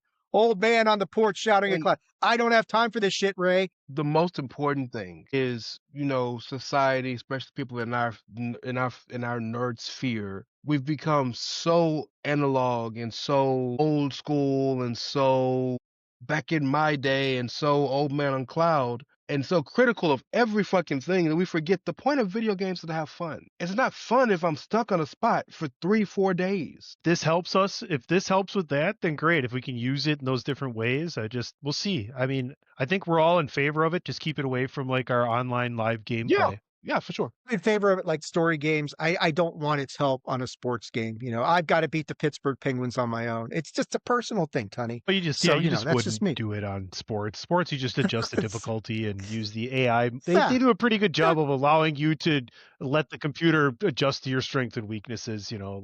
Or just they got dynamic stuff, dynamic AI now. So yeah, exactly. The fun thing about the realism of the games now is like if you're playing hockey or you're playing basketball or you're playing football, mainly learn how the game is actually played. It's actually the physics and the plays and the nature of what's happening is built into these games now. So yeah. We're going to talk now about DJ's favorite movie, Batman Part 2, because we know how DJ loves the Robert Pattinson Batman movies as much as he loves the James Gunn DC universe. I heard that Patrick heard that DJ has a good podcast. I've heard, I see DJ doing these 30 mindless minutes about all sorts of interesting topics of conversation. Time to plug that. The inaugural episode was out this week, an introductory episode. It's just 30 minutes on different topics. He's got one with EJ from the Earnestly Speaking podcast this Tuesday morning on Chairshot Radio Network. And then sometime in the future, there's one in the can. We're going to have some cat dad talk. DJ and I recorded that before we started this today. It's So awesome. I love the concept. I love these little random 30 one-off minutes. sort of life You're on your way lesson to sort of work, things. Yeah. trying to get through the end of your Yeah. workday, or trying to make it through a meeting, and no I know one knows he you have did an one earbud about, in. he just did one about diabetes, you know, And so I that's know the he's one coming out on been dealing with Tuesday. that. So check it out. Yeah. But we got some more casting news for the Batman Part 2. Matt Reeves, whatever, we? wherever this fits in. And good Lord, the cast for Batman Part 2, Chapter 2, Batman 2, I don't know what the fuck it's called. But Sebastian Stan has been added to an already stacked roster. You got Robert Pattinson, you got Scarlett Johansson, now you got Sebastian Stan, and all the rumors are suggesting that he is going to be Harvey Dent, also known as Two-Face in the Batman Part 2. Of course, we all know Sebastian Stan is Bucky Barnes, the Winter Soldier from the MCU. Now he's dabbling over on the DC side of things. I love the fact that these guys are going back and forth between two of the big three. I love it. It doesn't bother me in the least. But boy, talk about a big get. Big get for James. Well, not even James Gunn, it's Matt Reeves. But how you start looking at this cast that they're putting together and who are they going to cast for Batman and the James Gunn whole thing? How does that all play out with Netflix's pending purchase, likely purchase of the WB? Ray, I'm going to go to you first on this one, man. Sebastian Stan coming into the Batman Part 2, more than likely as Harvey Dent Two-Face. What are your thoughts on that, man? Tells me that he's dying, and that's what it tells me. Yeah. Because there you go. The only person before this point who's kind of been able to go back and forth without any reproach has been Jaimin Hensu, who was the wizard who gave Shazam his powers in DC, and he was Korath, one of the Kree accusers. And so I can't think of very many people who were still under contract and were still active that have gone back and forth that were major. Michael Rooker's gone back and forth, but Michael Yondu's dead. He's done. So of course he can be with James Gunn over there in DC. Like, it's not a lot of back and forth because of the contract situation. The companies don't have beef. They actually like each other. But the contracts kind of behoove you from not doing it. It's the same reason why Scarlet is in this movie too. And Scarlet's rumored to be the Phantasm, which Well, I think that's one of the less likely rumors. I think she's probably likely going to end up being Gilda Gold. There's a lot of rumors. I've heard her being the leader of the Court of Owls, and they don't know who the character's going to be, but she's going to be. She could be Barbara Gordon for all we fucking know at this point. You know, I mean, who Andrea knows? Beaumont. I've heard I've heard Andrea Beaumont. The Gilda Gold is the one that a lot of insiders are predicting. The other thing they saying that Zoe Kravitz isn't coming back, and maybe they just want someone that famous because they want to continue on with the Catwoman character. So I'm trying to think. I don't like that. Harvey Dent's I don't like that. Harvey Dent is in the movie. That's why they're thinking it's Gilda Gold. Right. Or I'm trying to think who else. Vicky Could Vale. be Poison maybe? Ivy. I mean, Could be Poison Ivy. could be. There's a few options on the table, but I think most likely is Gilda Gold. I think Ray's assessment of possibly being Andrea Beaumont could possibility secondarily. So the rumor is Reeves wants the overarching big bad of the whole Reeves verse to be the Court of Owls. So we're gonna have to get them in here in some form or fashion. We're gonna have to get a talent in here in some form or fashion. So if she's involved in that some kind of way, I just don't want her to be a random ass character. I wanted to have something of some importance. Well, that's the thing. You think about some like wanting her to gravitas be her, yeah. right. If Harvey Dent's going to be around for one movie, how many more movies is Gilda Gold around for? I don't right? think they'd bring him in for one movie only because they did that with Aaron Eckhart, and Aaron Eckhart's a fantastic actor, and they didn't give him a chance to. They didn't give a chance. The beauty of Harvey Dent as a character and Two-Face as a character is Two-Face is extremely aware, even after the accident and in his crime fighting reign, that Bruce is still his best friend. And so there's always the dichotomy of him still loving Bruce, even though he's still an asshole and is killing all his people with all his crimes, and hating Batman. And that's the beauty of that character to me. So if you kill him off in the first movie, or he's a one-off, you're ruining a character that has so much potential. Yeah, so we got a question in here, Tiny, from Dylan Borland. Actually, I think he sent something. Refreshing the feed. Where are we? All right, hold on a sec. Where are my notifications at? Or is this now I gotta find this thing. Oh, Buffalo just took the lead too. 11-yard tush push, by the way. So while we're 11-yard tush push, that's pretty. It was 4th and inches from the 10, and they pushed him all the way into the end zone as he rolls over the defender and keeps his butt off the ground. Maybe otherwise it's 1st and goal from like the 1, Buffalo's down 4. Little NFL update here. If you're just trying to pay attention to nerdy stuff, we got your NFL update. Oh, Dylan sent something about he's got a new board game. Well, I thought he was like watching the live feed and talking about the Lego stuff. I'll have to respond to him later because I like sharing board games, especially the more difficult with Dylan and Rob Jones and saying, man, what do you guys think of this thing? But can we get this movie? I mean, is this movie actually going to happen someday? 2027. Can we? 2027. Can this just be the Batman and James Gunn's universe, please? Like, have we already ruled that out now, or could it still be the possibility? That no, it's ruled out. Then let's just get this over with. Then I'm done with this. Rip the Band-Aid off. Fuck it. Let's go. Well, how many more of these are there going to be? How long is this going to? How long is this going to exist outside the main DC Forever. movie universe? Forever, because it's not the DC movie universe. This is DC Elseworlds. Oh, whatever. I think it's good. I think it's stupid good. too. It's fine, but like I don't. Yeah, I'm like, whatever. I think it's tremendously stupid too. Because at some point I'm going to need Batman over on the James Gunn side, and where are we going to be with this Batman? Gonna have to get Batman on the James. Eventually, you're gonna have to. It's it is as inevitable as death and taxes. Batman in the DCU. We're going to need Batman. So, I'll tell you. Yes, exactly. How long are they going to keep doing this? As long as it makes money. The second that thing stops making money, you will see the Batman quickly. That's the problem. The Elseworlds will be done. They have such great characters playing these great characters in the Batman story. Look at like the villains and who's playing them. Paul Dano's the Riddler. Barry Keoghan is the Joker. Colin Farrell is the Penguin. Like 3 of the greatest portrayals of those characters ever. You got Robert Pattinson, no matter what DJ says, who I think is a great Batman. You've got whatever Scarlett's going to be doing. Now you got Sebastian Stan as Harvey Dent. I think that's a perfect cast. That is a perfect casting. It's great. So I love it. Let's go. Let's just get a release date. Let's get something going with this thing. You talked about Aaron Eckrich being one of the last people to be Harvey Dent. And I think, and I hope Sebastian Stan does a good job at this. I think he did the best job at being Harvey Dent in the courtroom. Agreed.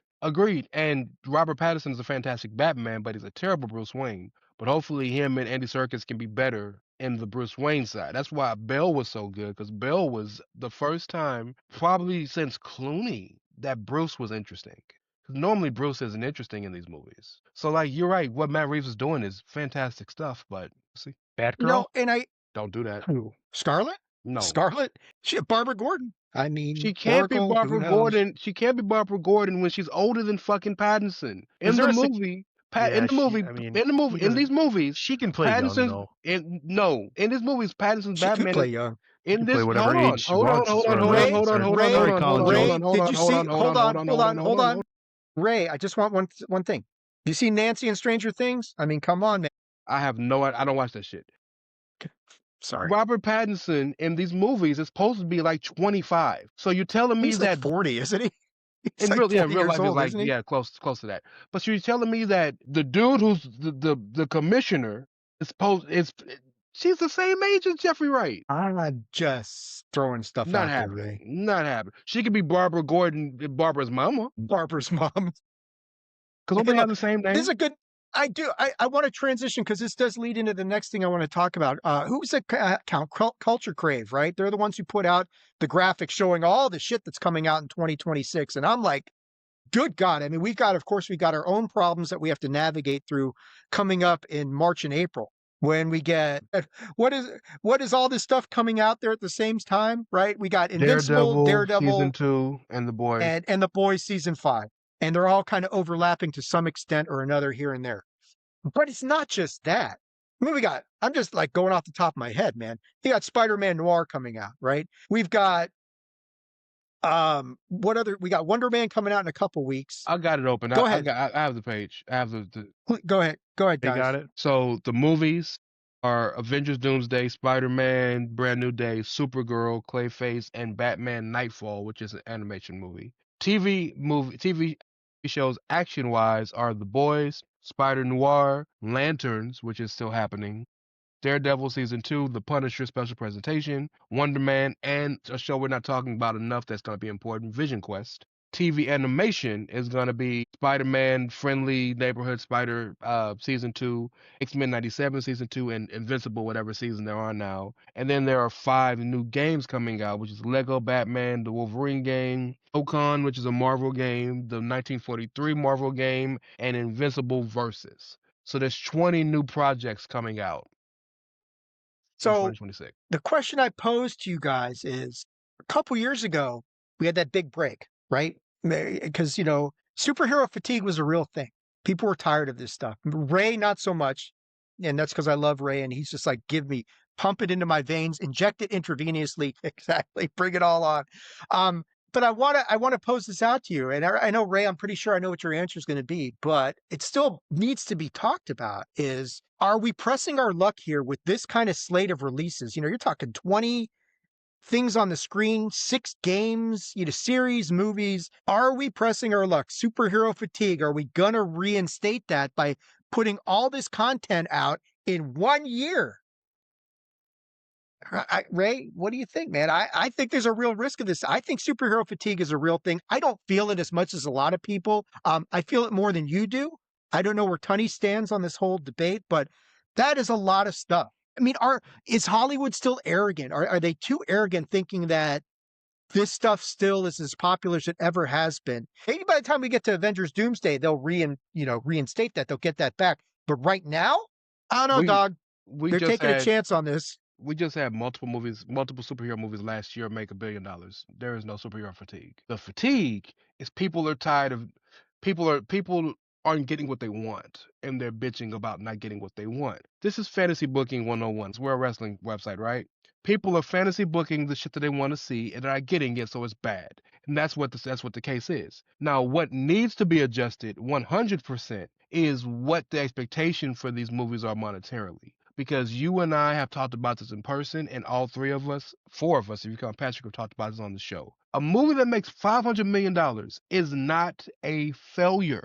But in the eyes of some of these studios, these movies are looked at as failures because of the exorbitant amount of money that they're putting to not only do these movies, but for the marketing of these movies. So it just doesn't meet their expectations. Right? Exactly. Like, we think of it like, that's a great return. And they're like, oh, it sucks. That's great. Yeah, exactly. So you're having these expectations, and they're not meeting those expectations. We have to understand, too, movies are a different world post-COVID. Yes, you still have some things that blow up. Barbie and Oppenheimer come to mind. But by and large, box office are still lower than they were before COVID. So you have to really switch the way you look at things and adjust. But in terms of superhero fatigue, no, clearly it's not.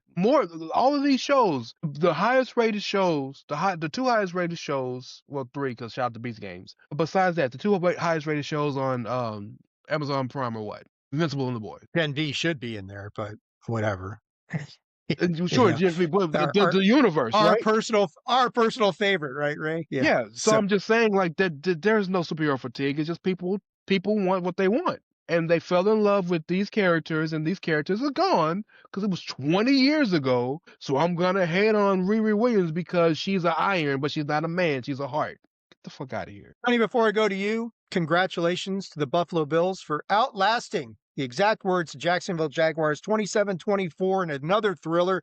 Are we going to get a bad game this weekend? Probably not. And they're all going to be epics. Sorry, Ray. Just a your shitty day for me. Bills hatred. Tony, what do you think, man? Superhero fatigue, is that a real problem, or how do you, what do you think about this? No, I agree with what a lot of Ray said about it not being a problem. The amount of money they're still making, there's a lot of series that are, you hear that loud minority more than the people that are still, the number of people that are still, and there's numerous people that still enjoying all these projects, whether it's animation, whether it's a streaming series, or people are still going to the movies, like Ray said, making all the money they did last year. So I expect them to make just as much this year with, what do we got, a Spider-Man and a Doomsday. What has DC got this year? Supergirl is going to make some significant money. So Clayface probably won't make a lot of money because of the movie, but if it makes $300 million, that's a success for that movie. Dude, if they turn a profit on Clayface, that's a win.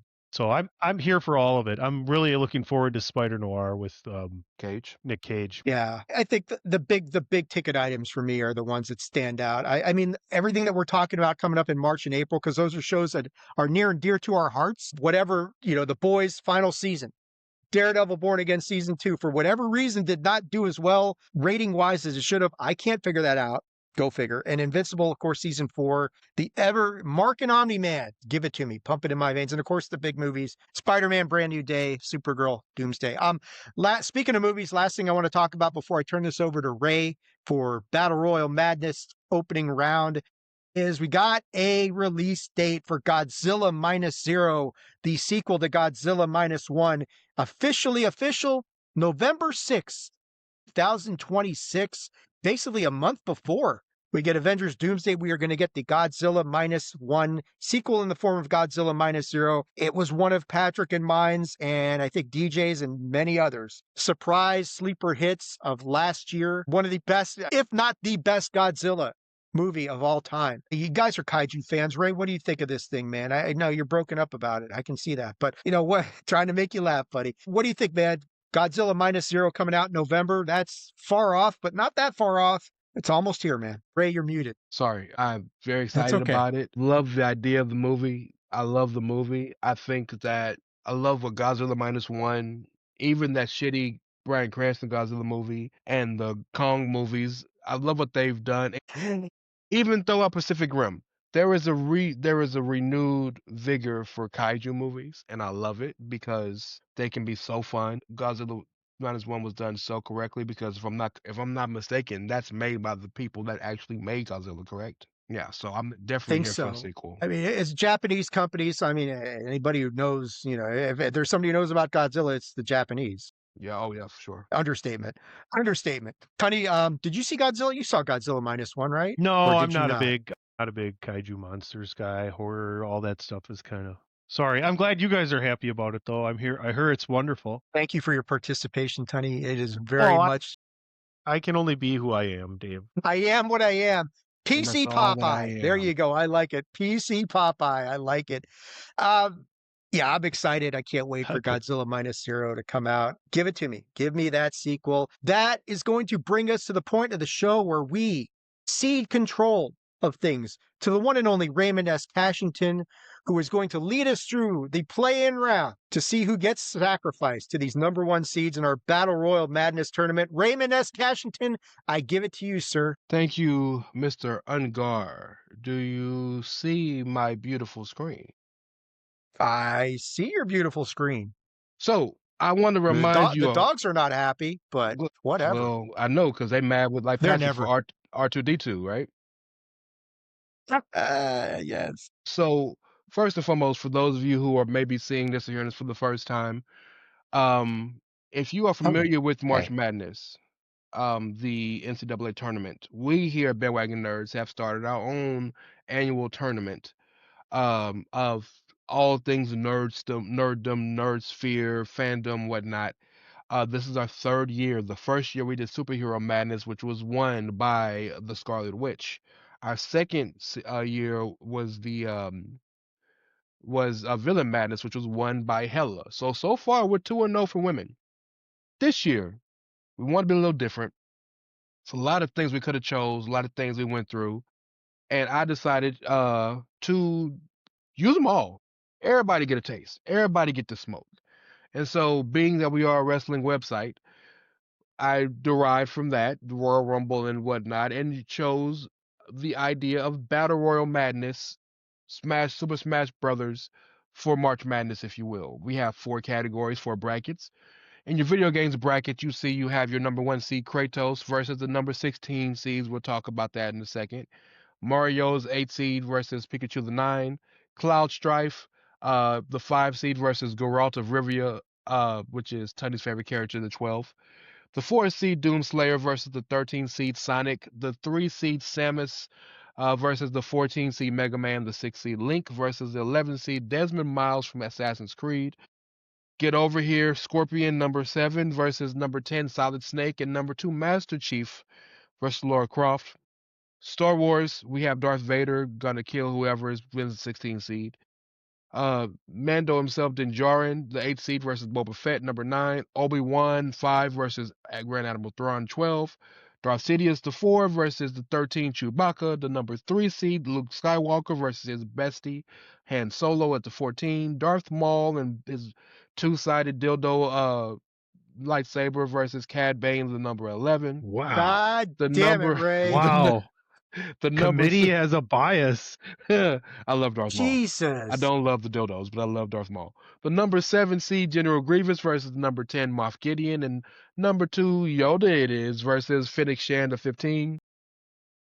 We have done everything up to this point, all Marvel or DC, so there's a lot of other comics out there that don't get enough love. So we picked them all and we made them in the category, the bracket World Comics. Omni-Man, the number 1 seed, is going to face the 16 seeds we'll speak about here in a second. Hellboy the 8 versus Deku, aka Izuku Midoriya, from My Hero Academia. At the 9, Optimus Prime, number 5, versus the White Ranger, the Green Ranger, the Red Zero Ranger, whatever you want to call him, Tommy Oliver from the Power Rangers. Invincible Mark Grayson himself versus Michelangelo at 13, and this is the last Ronin. Michelangelo. Spawn, the number 3 seed versus the Crow, the number 14, and no, I'm not talking about Sting. Bloodshot, the number 6 seed versus Vampirella at 11. Sarah Pazzini, Witchblade, 7 versus Sailor Moon at 10. That Dashley Homelander, number 2 versus Judge Dredd, number 15. And then, Poor bastard. look, so there's a lot of deaths about to happen. And then there's a Yes. lot of other fandoms that I couldn't pick 16 in, so we said throw them all in one bracket. The best of the rest. The number 1 seed, Godzilla, and God bless the 16 seed. We'll talk about that in a minute. In the world of horror, the number 8 seed, Jason Voorhees, versus the number 9 seed, Michael Myers. The number 5 seed, Terminator T-800, versus number 12, John Rambo. The 4 seed, Don't Call Me King, Just Call Me Kong, versus number 13, Conan the Barbarian.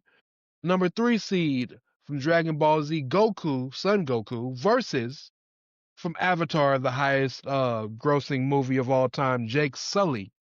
The number 5 seed is that dastardly Sully, predator. Jake Sully. Jake Sully. Jake Blue Body.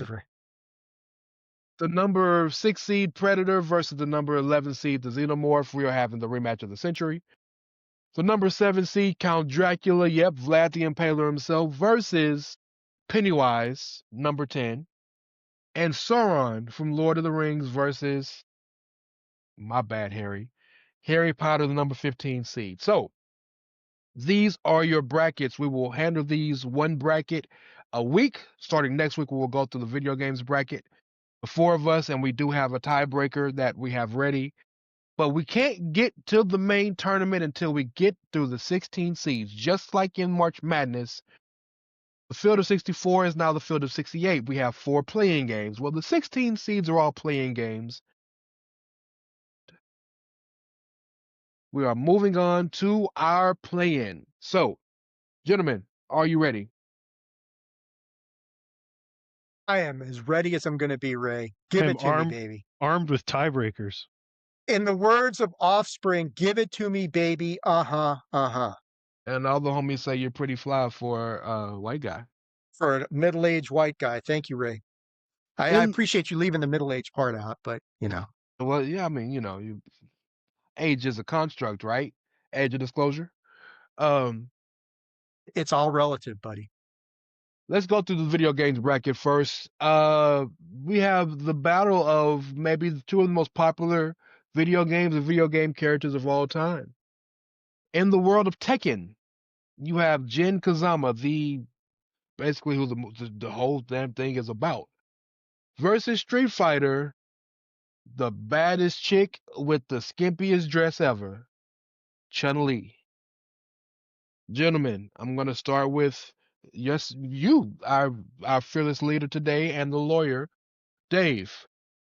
By the way, for the record, the way we're deciding this is if both characters were to meet randomly in a random location and they had to fight to the death, who would win? Jin Kazama, Chun-Li, Dave, who wins this fight? There's actually stuff online, videos, fan-made videos about this whole thing that I didn't really watch in total detail. I certainly prefer, from the franchise standpoint, I'm much more of a Street Fighter person than a Tekken person. But I'm going to give this one to Jin Kazama because I think she's got a little bit more of that mystical sort of stuff that she can pull out of her back pocket than Chun-Li. Chun's more I think straight up better fighter is probably Chun-Li, but I don't know if she's got the stuff in her back pocket like Jin does to throw at her, to kind of dig into that sort of mystical sort of thing to get that advantage. So a lot of this is a matchup that's been heavily debated online for many, many years. So I'm not breaking any ground here. You can go either way on this one. I'm going Jin on this one by the slightest of margins. Who do they go up against? Who's the number one seed? Kratos? They will be facing Kratos from God of War, so it does all wins. 4 of these winners are dying. So yeah, God be with you. Just an honor wins to make it to the thing. tournament. You feel what I'm saying? Good luck, Jin, if you survive this. But I'm going with Jin Kazama to beat Chun-Li in this first play-in game. Tony, who you picking, brother? I agree with Dave. The supernatural edge alone, I think you add that can already being able to withstand, a real resilient attack from Chun-Li. But then you talk about the devil gene. If that activates, like this is over like immediately. Yep. Okay. I'm sorry, Patrick chose. No, let me pick mine first. I'm taking Chun-Li, and I'm gonna pick Chun-Li because there's something to be said for genuine desire to want to win, to need.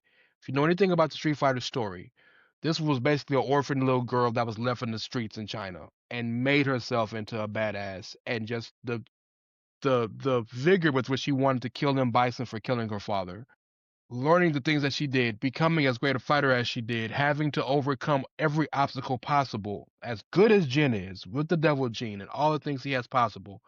I think Chun-Li got that dog in her. And Patrick seems to agree. Patrick's direct words are, Chun-Li, I never played Tekken, and them thighs. Wow. So such well thought out. So we're going to tiebreakers already? Tiebreaker on the very already, first baby. Fucking game? Go, and we're gonna go to Tony, explain how the tiebreakers work. So if it was 3-1, we don't even go to tiebreakers. Even if the tiebreakers would have changed the result, as long as there's not a 2-2 tie between the 4 main people on Bandwagon Nerds. But if there is a 2-2 tie, we have not just one backup, we have 3 backup votes that are activated. All 3 have been on the show. All 3 are nerds and pay attention, and if are not as familiar as they should be, research this and take it. They know their importance here. So immediately done. First play in. We get it. So I'm going to just go in the order I have them here. Aesop has Jin Kazama. DPP has Chun-Li. Oh, shit. And DJ has Chun-Li. Well, guys. There you go. Chun-Li has earned the honor to be sacrificed to one of the gods of war, Kratos himself. Chun-Li makes it through to the tournament. Like I said, one of the most hotly contested debates that you will find in any of the matchups that Ray came up with is this exact one right off the bat. There's no shortage of debate on the internet about this exact matchup. So the fact that it came down to a tiebreaker vote at the end does not surprise me at all. So awesome. Good going, Ray. Thank you, sir. Moving to the world of Star Wars, probably the bracket, the matchup that I believe Dave is looking forward to the most. We have the coolest man in the galaxy, Lando Calrissian, versus one of the more popular bounty hunter droids in the game. We're going with the OG IG-88. Mr. Tunney, we'll go to you first. Yep. Not even close. This was over pretty quick. I mean, Lando's resourceful and all, but he's not this war droid. IG-88 in some random encounter is easily going to be able to, first of all, get Lando if he's able to on the run. If he's smart enough to take cover and try to get some strategy going, G88 is a war bot and it already has all strategery built into him to make sure he takes down not just one person, but an entire army of people. So I don't think this stands much of a chance for Lando. Sorry, buddy. Go ahead, Big Dave. Yeah, I agree with Tony. As clever and cool as Lando is, Assassin we're not droid. I'm talking sorry. Let me be correct exactly. for everybody. Assassin We are- droid. We aren't talking about the powers of seduction or cutting a deal in Cloud City or investment. We're talking about a fight. And unless he's reprogramming IG-88, this is going to be over very quickly. He can't win this match, can't win this fight. He is resourceful. I give Lando credit for that, which gives him at least a slight chance. But yeah, I don't see Lando surviving a straight up one-on-one fight with an assassin droid from Star Wars. That's not happening. I'm with Tony on this. I got IG-88 winning, which pains me because I love Lando. Absolutely love Lando, one of my favorite characters. But sorry, boss, you ain't winning this one. So I promise you, I'm not doing this for the purposes of making it interesting. But both Patrick and I have chosen Lando. We'll have these on standby every week. Do you want to? Is this a sign that we should just go to the 7-man vote? No, we need to keep it the way it is, just for the purposes of the OG4, and then have the backups. All right. Are you ready to have more? Wait. Yet, Hold on. not yet. What's the rationale? How is Lando winning this? I want to hear this. Because IG-88 is a droid that's been heart. IG-88 doesn't have a heart.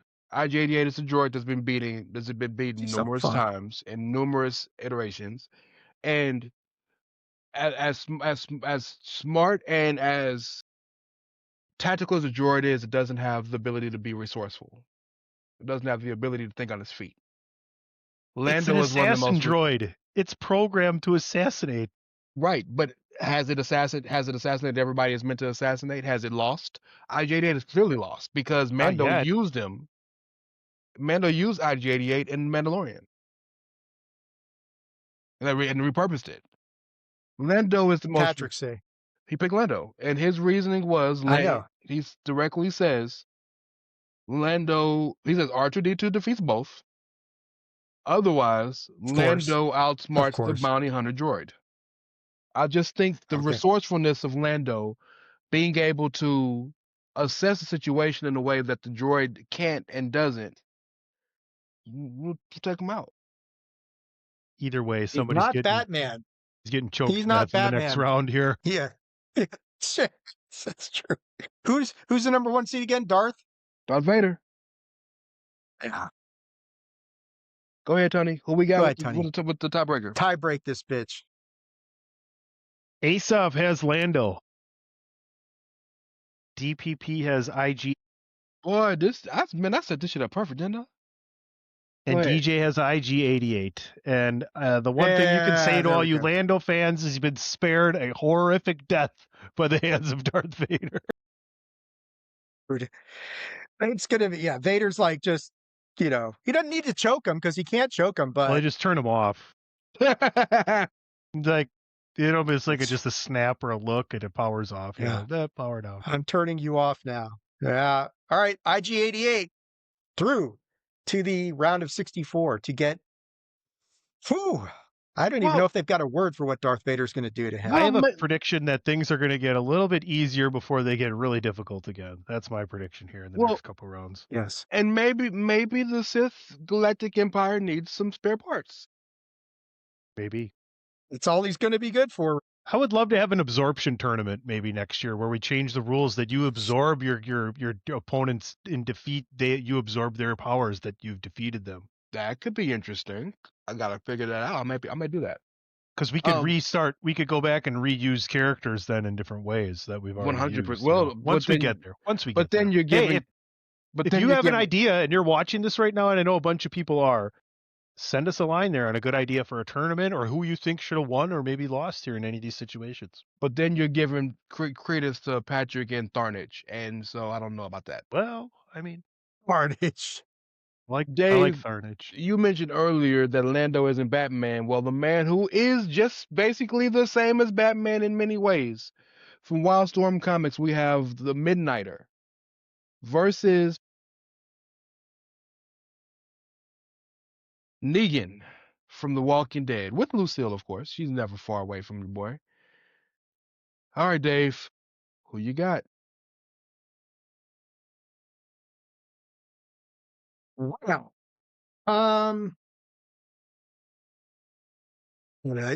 This one. Let me think about this for just a second here. Do you want me to go? Yeah, if you're ready, Tony, go ahead. Go ahead, Tony. Let me just think for a minute. I just want to think about this for a second. This is the Midnighter, and I'll give you it pretty easy. Like, Negan's tough and everything, and he's got the bat, but like the Midnighter already knows 500 ways to stop that bat with his battle computer, right? It runs millions of fight simulations a seconds, and he knows what's going on, predicting every move and outcome. Not to mention he's a superhuman cyborg with enhanced like speed, vision, everything else. So, I mean, it's a cute idea, but I think this is Midnighter pretty easy. Before you go, Dave, just so they won't think that I'm doing this on purpose, I also picked the Midnighter. For everything Tony said, he just has too many things available to him to be able to do stuff. And the beauty of Negan's character is, as dangerous as Negan was never taught to fight. He wasn't a bad man before the fall of the world. He became bad because he had to, but he wasn't a dude out there that just knew how to throw hands and scrap. He was a badass because he was able to subjugate.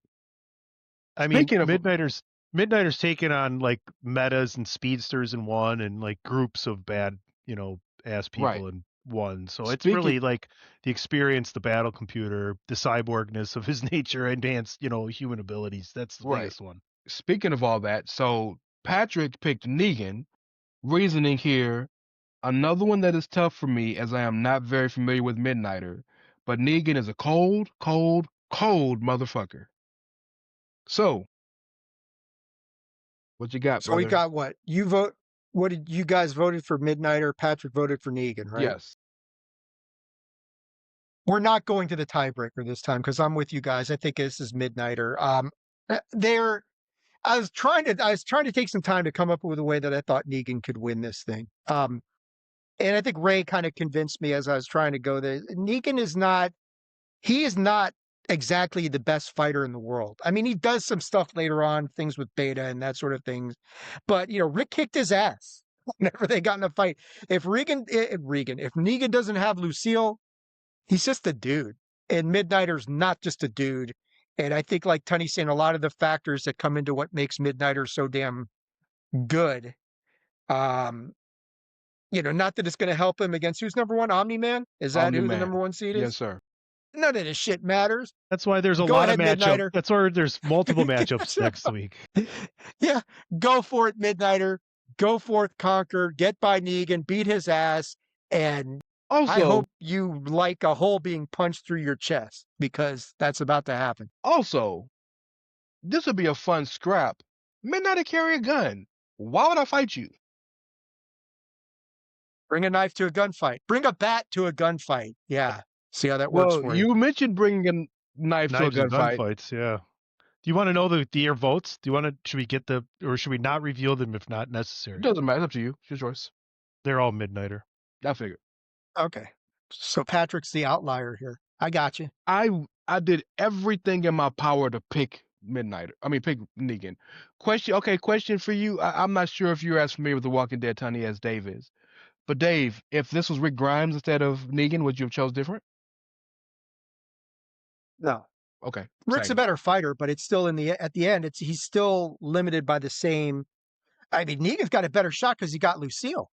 Rick doesn't. I mean, I guess Rick has a gun. He got the gun. Midnighter's like meta-human level. I mean, that's kind of what I think of Midnighter. He's actually got some powers. I mean, Wildstorm was absorbed into the DC universe at some point, so he's almost pretty much a DC character. I know you're trying to avoid that, but he's got experience with the DC universe, which puts him on a higher level immediately. To that point, when we get to the World Comics bracket, I'll explain it again on that week. But there are a lot of characters that have been absorbed into Marvel or DC. Yeah. But I picked these people who started outside. Midnighter was made outside of DC. He was made all Awesome. intents and purposes of what we're doing, it's their abilities and story outside of before absorption. That's kind of how 100%. I took it with Well, Midnighter. These are all still I gotta things he say- still had before that. All I got to say is this final matchup is the one that I was looking forward to the most because I What think there's everybody's the here best for this week. discussion, and probably the big dissension amongst us is going to come in this one. So go ahead, Ray, give it to us, man. Best of I'm the ready rest. for this one. Best of the rest. You got the Baba Yaga himself, John Wick, versus the bride from Kill Bill, Beatrix Kiddo. Who wants to go first? Dave, you excited about it. You want to go? I said this last week. I think I talked about it off air with you guys. Go ahead. What's up, Ray? Let me let Patrick go first. Go ahead. Let Patrick go first. Patrick says John Wick. He's still pissed about his dog, and Beatrix got her kid back. Look. Hold on. I'm just let me text my wife real quick. Tony, you got it. Here's the thing. Oh, go ahead if you're ready. Go ahead. No, so I'm going with John Wick as well. And you explained it. This is the Baba Yaga we're talking about. I understand that the bride went through 200,000 Yakuza to get to Bill and to everybody else. But ain't nobody gone through more bullshit than John Wick through 5 fucking movies or 4 movies or an entire city against him. And not just hand to hand, weapons of all sorts coming at him. The man has survived the Illuminati or whatever the hell that group is, raining all sorts of ungodly fire at the Continental. And as badass as the bride is, she didn't face anybody like John motherfucking Wick in those 2 movies. None of them. She can try that fucking 5-finger death punch sort of thing to John Wick. That's not going to work.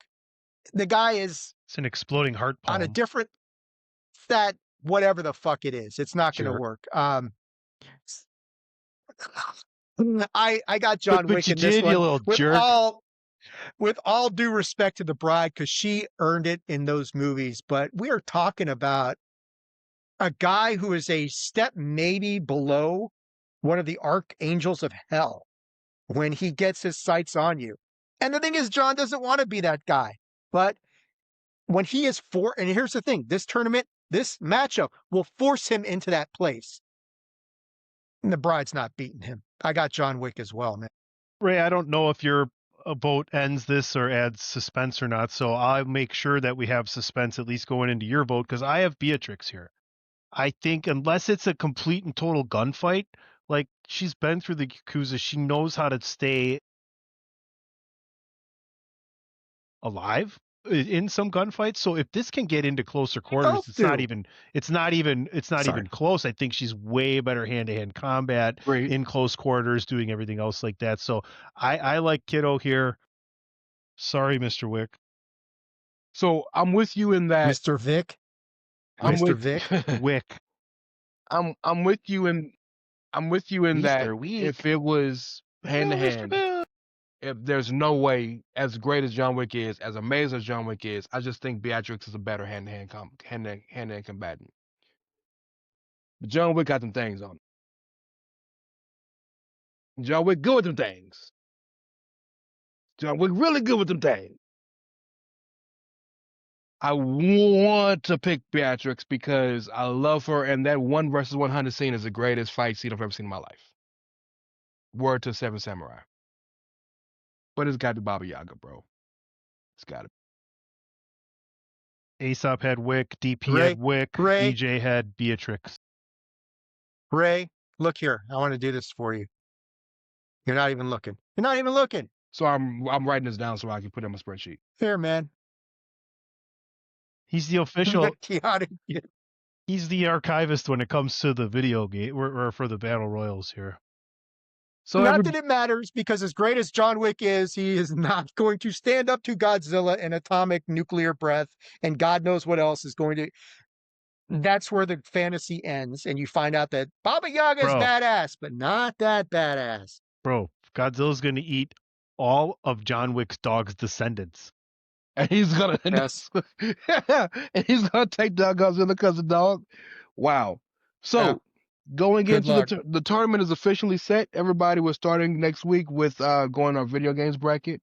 But for the record, as a recap, the Bandwagon Nerds chose Chun-Li over Jin Kazama to face, so Chun-Li will move on to face the number 1 seed Kratos from God is War. Lando lost to IG-88, therefore IG-88 has the honor of becoming a nice lampshade for Darth Vader. It's a major award, right?